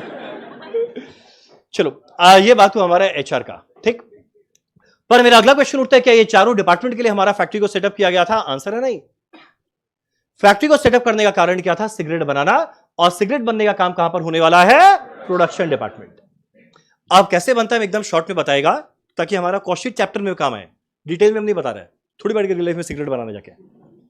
अभी हम एक वीडियो दिखाएगा बस 5 मिनट बाद। सिगरेट बनता है टोबैको से, और जब टोबैको आता है ना, वो इतने बड़े बल्क में आता है, इतने बड़े बल्क में आता है टोबैको। अब इतने बड़े बल्क में टोबैको आ रहा है, पर सिगरेट होता है बेचारा छोटा सा। तो इतने बड़े टोबैको को ऐसे थोड़ी सिगरेट पेपर में रैप कर देंगे। सोचो कितना बड़ा सिगरेट होगा। थोड़ी कोई ग्रुप एक्टिविटी थोड़ी, हम यहां से फूक रहे तुम उधर से फूक, तुम इधर से फूक। तो क्या करते हैं, इतने बड़े जो टोबैको है उसको छोटे छोटे पीसेस में कट किया जाता है। तो सबसे पहले ये जो टोबैको था ये पहुंचने वाला है स्टोर से कटिंग डिपार्टमेंट में। अब कटिंग डिपार्टमेंट में पहुंचेगा, सबसे पहले उसको छोटे छोटे पीसेस में कट किया जाएगा। और एक बार कट हो गया, इसके बाद ये जाने वाला है मॉइस्चर एंड फ्लेवर मशीन के अंदर में। क्यों? टोबैको को टच करके देखेगा, वो बड़ा रफ होता है। और सोचो अगर इतने रफ टोबैको को हम लोग सिगरेट पेपर में डाल दे, वो आग लगाए, सिंस वो इतना रफ है तो जैसे ही आग लगाएंगे फटफट आग लगेगा, सिगरेट जले ना जले आदमी जल जाएगा। यही कारण उसमें थोड़ा मॉइस्चर ऐड किया जाता है। और फिक्स परसेंटेज है 21%। फिक्स है 21% मॉइस्चर ऐड किया जाएगा, कि अगर 21% से ज्यादा ऐड कर दिए तो इतना गीला हो जाएगा, आग लगाएंगे जलेगा नहीं, इतना मॉइस्चर है। और अगर उससे कम रहेगा तो थोड़ा ज्यादा स्पीड में चलेगा। तो फिक्स है 21% मॉइस्चर ऐड करेंगे, फिर बाद में ऐड किया जाता है फ्लेवर। इसको आइडिया होगा, है ना, ठीक। अब अलग अलग तरह का फ्लेवर, भगवान जाने आइसक्रीम बना रहा है, सिगरेट बना रहा है, तो अलग अलग तरह का फ्लेवर ऐड किया जाता है। कौन सा मेरे को भी नहीं पता। हाँ मतलब, ठीक। अब एक और मॉइस्चर फ्लेवर में ऐड कर दिया, उसके बाद ये जाने वाला है पैकिंग मशीन में। और पैकिंग मशीन के अंदर में जाएगा, ये हमको बहुत अच्छा मशीन लगता है। यहां पे भले हम वर्कर बनाए, पर यहां पे रियल लाइफ में वर्कर होता नहीं है। टोबैको पहुंचा, फिल्टर रॉड अपने आप लगता है, सिगरेट पेपर अपने आप रैप होता है, अपने आप कट होता है, एक बॉक्स में अपने आप जाते रहता है। यानी मेन जो काम है वो पहले दोनों में हुआ, उसके बाद फटाफट लास्ट में सिगरेट बनता है और पैक होते रहता है। और एक बार पैक हो गया, उसके बाद पता है ये फैक्ट्री से निकलकर वो जाने वाला है एक वेयरहाउस के अंदर में। जो पता है वेयरहाउस कौन मेंटेन करता है? सेलिंग एंड डिस्ट्रीब्यूशन डिपार्टमेंट, उसका रहता है वेयरहाउस। सोचो ना, जैसे ही हमारा सिगरेट बना तो फैक्ट्री का काम था खाली बनाना, बन गया। अब बेचने का काम उसका थोड़ी है, बेचने का काम कौन करने वाला है? Selling and distribution department. अब एक बार वो इस वेयरहाउस या गोडाउन में पहुंचा, इसके बाद एंड कस्टमर तक बेचने का जिम्मेदारी किसका है? इसका। तुम बोलेगा वो सब तो ठीक है, पर ये पूरा स्टोरी क्यों बताए? इसका कारण खाली एक, लास्ट में जाके मुझे कैलकुलेट करना है हर एक सिगरेट को जो बेचेंगे उसका सेलिंग प्राइस क्या होगा। समझा क्वेश्चन क्या है? अरे बोलो ना। लास्ट में जाके जब सिगरेट को बेचेंगे उसका सेलिंग प्राइस क्या होना चाहिए, मेरे को खाली वो निकालना है। और भाई सेलिंग प्राइस निकालना बड़ा आसान होता है, जितना खर्चा लगा सारे कॉस्ट को जोड़ दे, जितना खर्चा लगा सारे कॉस्ट को जोड़ दे। कोई बताएगा कॉस्ट में हम क्या ऐड करें? खर्चा जो लगा वो तो हम जोड़ दिया, बताओ कंपनी को लास्ट में जाके कॉस्ट तो जो आया वो तो आया, क्या कमाना है? तो कॉस्ट में जैसे ही ऐड करेंगे प्रॉफिट क्या मिलने वाला है? सेल। इसको नंबर ऑफ सिगरेट से डिवाइड कर दो, क्या मिल जाएगा? हर सिगरेट का सेलिंग प्राइस क्या होना चाहिए। बोला आ रहा है बात समझ में? बोलिए बोलिए बोलिए बोलिए, अरे बोलो ना। डन। अब मेरा अगला क्वेश्चन उठता है, खर्चा में क्या आता है? इस खर्चा में क्या आता है, इसी के लिए कॉस्ट शीट चैप्टर आता है। कॉस्ट शीट में जानेंगे कंपनी में क्या क्या खर्चा हो सकता है, इसको डिटेल में जानेंगे कल। अभी हम शॉर्ट में बस खाली 2-3 वर्ड बता रहे हैं, दैट्स इट। आज और कुछ नहीं पढ़ेंगे, एक छोटा सा वीडियो दिखाएगा 5-6 मिनट का, फिर आज तुम लोग घर जाके लाइफ एंजॉय करो, कल से पढ़ना है। चलो अब मेरा अगला क्वेश्चन उठता है, कॉस्ट में क्या क्या आता है। तुम लोग सिगरेट को बनाने के लिए सबसे इंपॉर्टेंट चीज क्या था? सबसे इंपॉर्टेंट चीज क्या था जिसके बिना सिगरेट बनेगा ही नहीं? वो सबसे इंपॉर्टेंट चीज क्या है? टोबैको है। अगला सिगरेट, पेपर, अगला, यानी शॉर्ट ये जो तीन चीज है इसको हम लोग क्या कहते हैं? डायरेक्ट मटेरियल या रॉ मटेरियल।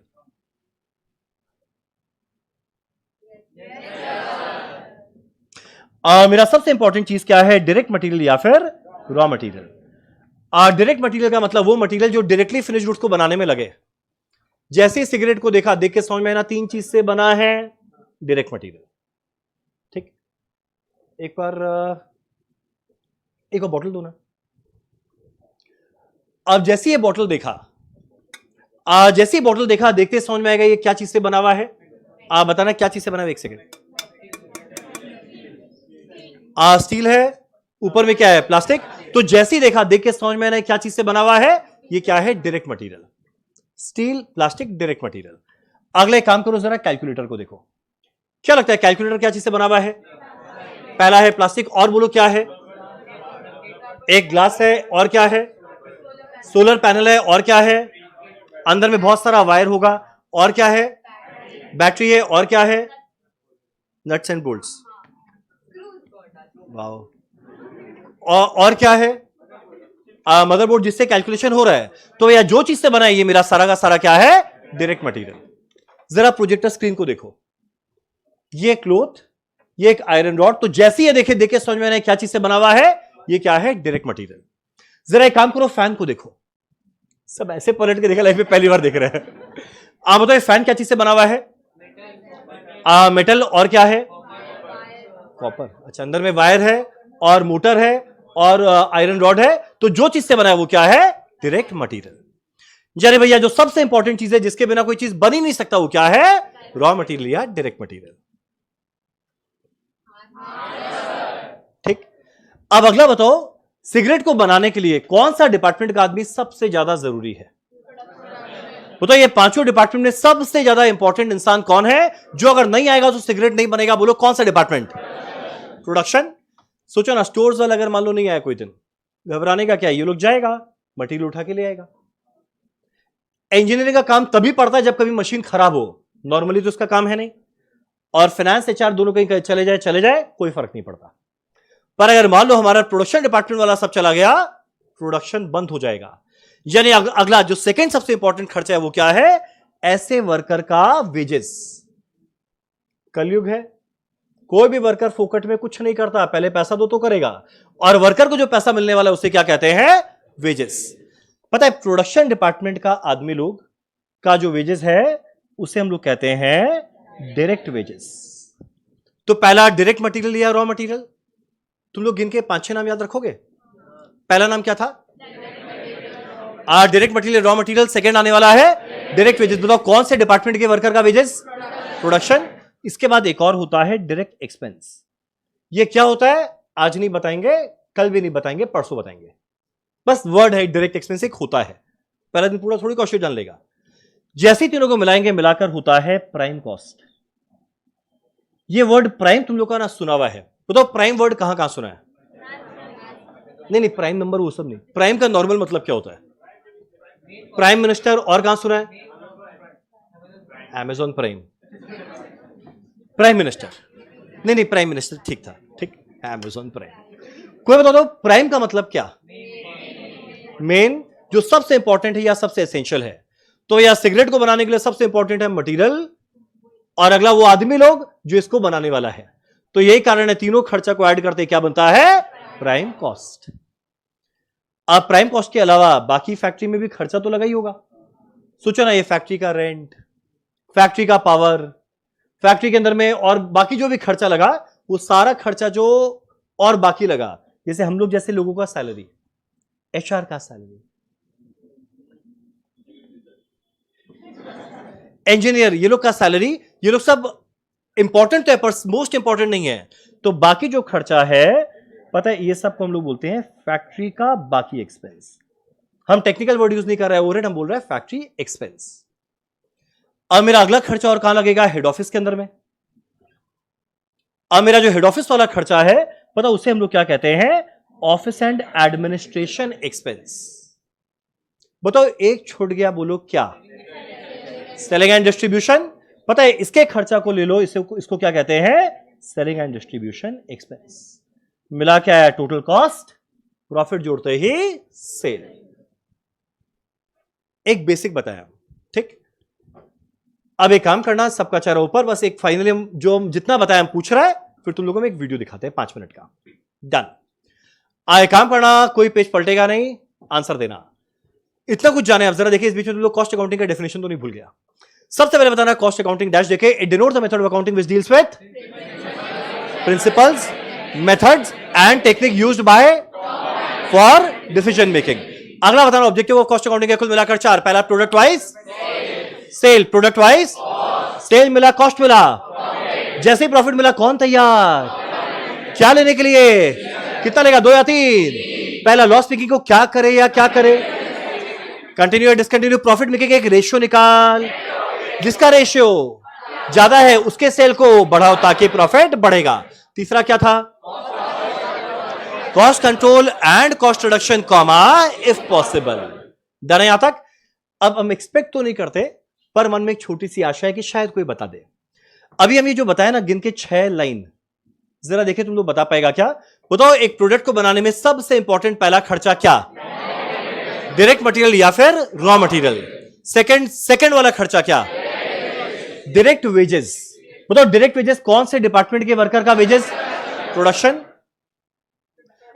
तीसरा वाला खर्चा डायरेक्ट एक्सपेंस, जिसके बारे में जिक्र नहीं किया। तीनों मिलाकर प्राइम कॉस्ट में, प्राइम का मतलब primary, most important, most essential जो मेन खर्चा है।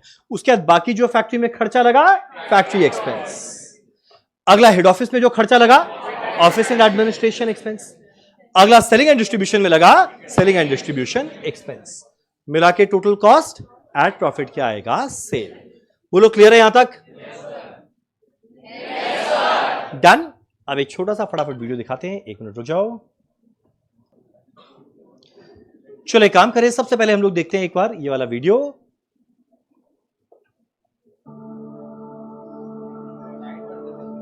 ना लाइट बंद करने की जरूरत नहीं है।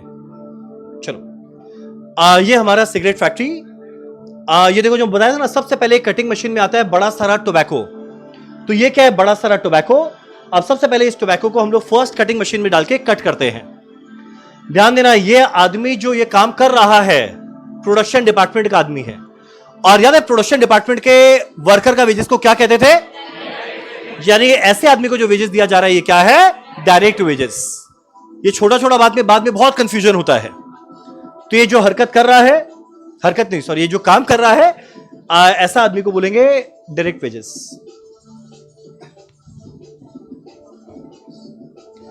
ये सबसे पहले पहुंचा कटिंग डिपार्टमेंट के अंदर में।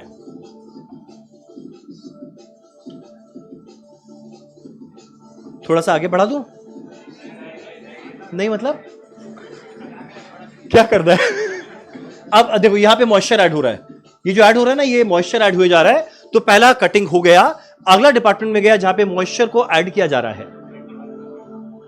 थोड़ा सा आगे कर रहा है।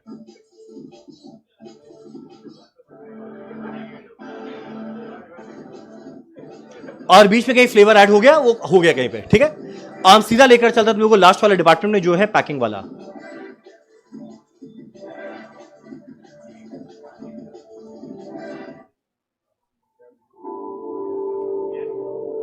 अब देखो,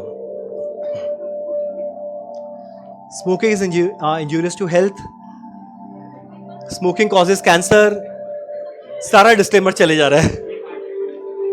अब देखो ये सबसे पहले कटिंग हुआ, मॉइस्चर फ्लेवर ऐड हुआ। अब तीसरे वाले में जा रहा है पैकिंग। आज जब पैकिंग में जा रहे हैं थोड़ा सा आगे बढ़ाता है।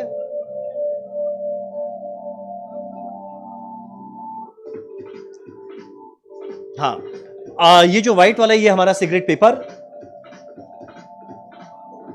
ये हो गया फिल्टर रॉड।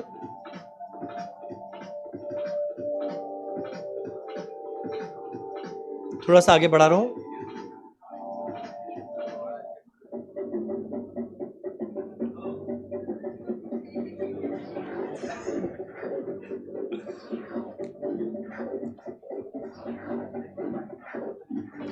जस्ट इमेजिन करो किस स्पीड के अंदर में बनता है ये सारा। अब ध्यान देना, एक बार ये सिगरेट बन गया, उसके बाद ये जाएगा छोटे पैक में। जिस पैक के अंदर में 10-10 सिगरेट करके जाता है, पता है वैसे पैकिंग को कहते हैं प्राइमरी पैकिंग। पहले जाने वाला है छोटे पैक के अंदर में, एक बार हम उसमें लेके जाते हैं।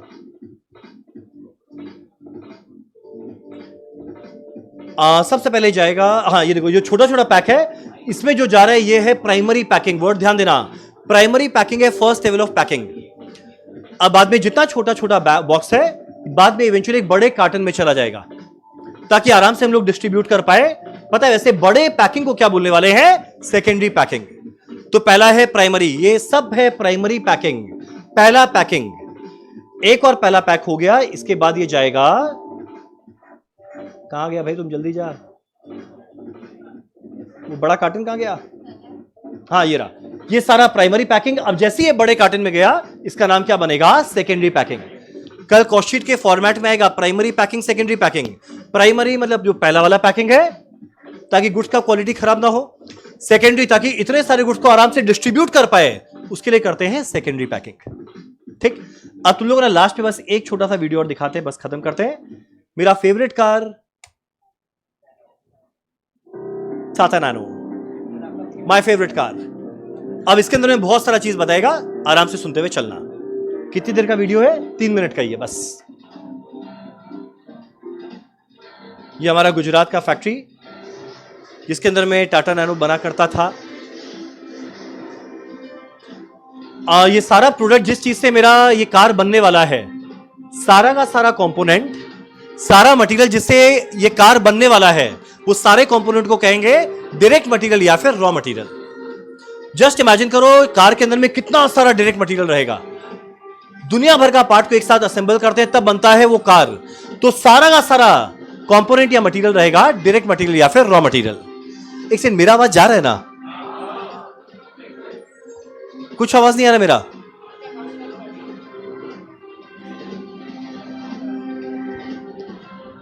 ये सारा मटेरियल जिस चीज से बन रहा है वो सारा रहेगा डायरेक्ट मटेरियल या रॉ मटेरियल।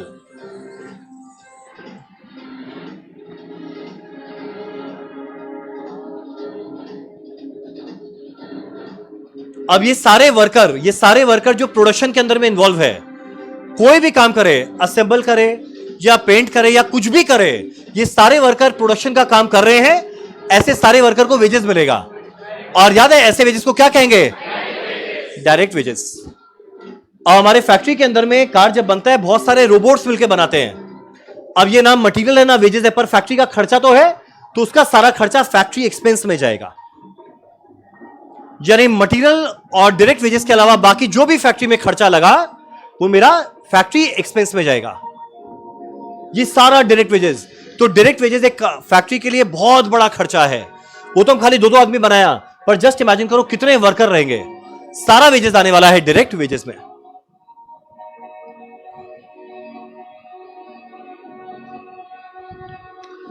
अब मेरा अगला, ये एक बड़ा इंपॉर्टेंट चीज है। अब एक बार कार बन गया है, इसका ना बहुत सारा टेस्ट किया जाता है कि कार बन तो गया पर भाई ढंग से चलेगा ना। पहला हो रहा है ब्रेक टेस्ट कि भाई गाड़ी चलना स्टार्ट हुआ, जीवन में रुकेगा ना, नहीं रुका तो आदमी गया। तो ये ब्रेक टेस्ट हो रहा है। अब इसके बाद जैसे ही ब्रेक टेस्ट हो जाएगा, इसके बाद होने वाला है शावर टेस्ट। शावर टेस्ट क्या होता है? एकदम तेज बारिश किया जाता है कि कितना भी तेज बारिश आए उसको सस्टेन कर पाएगा ना।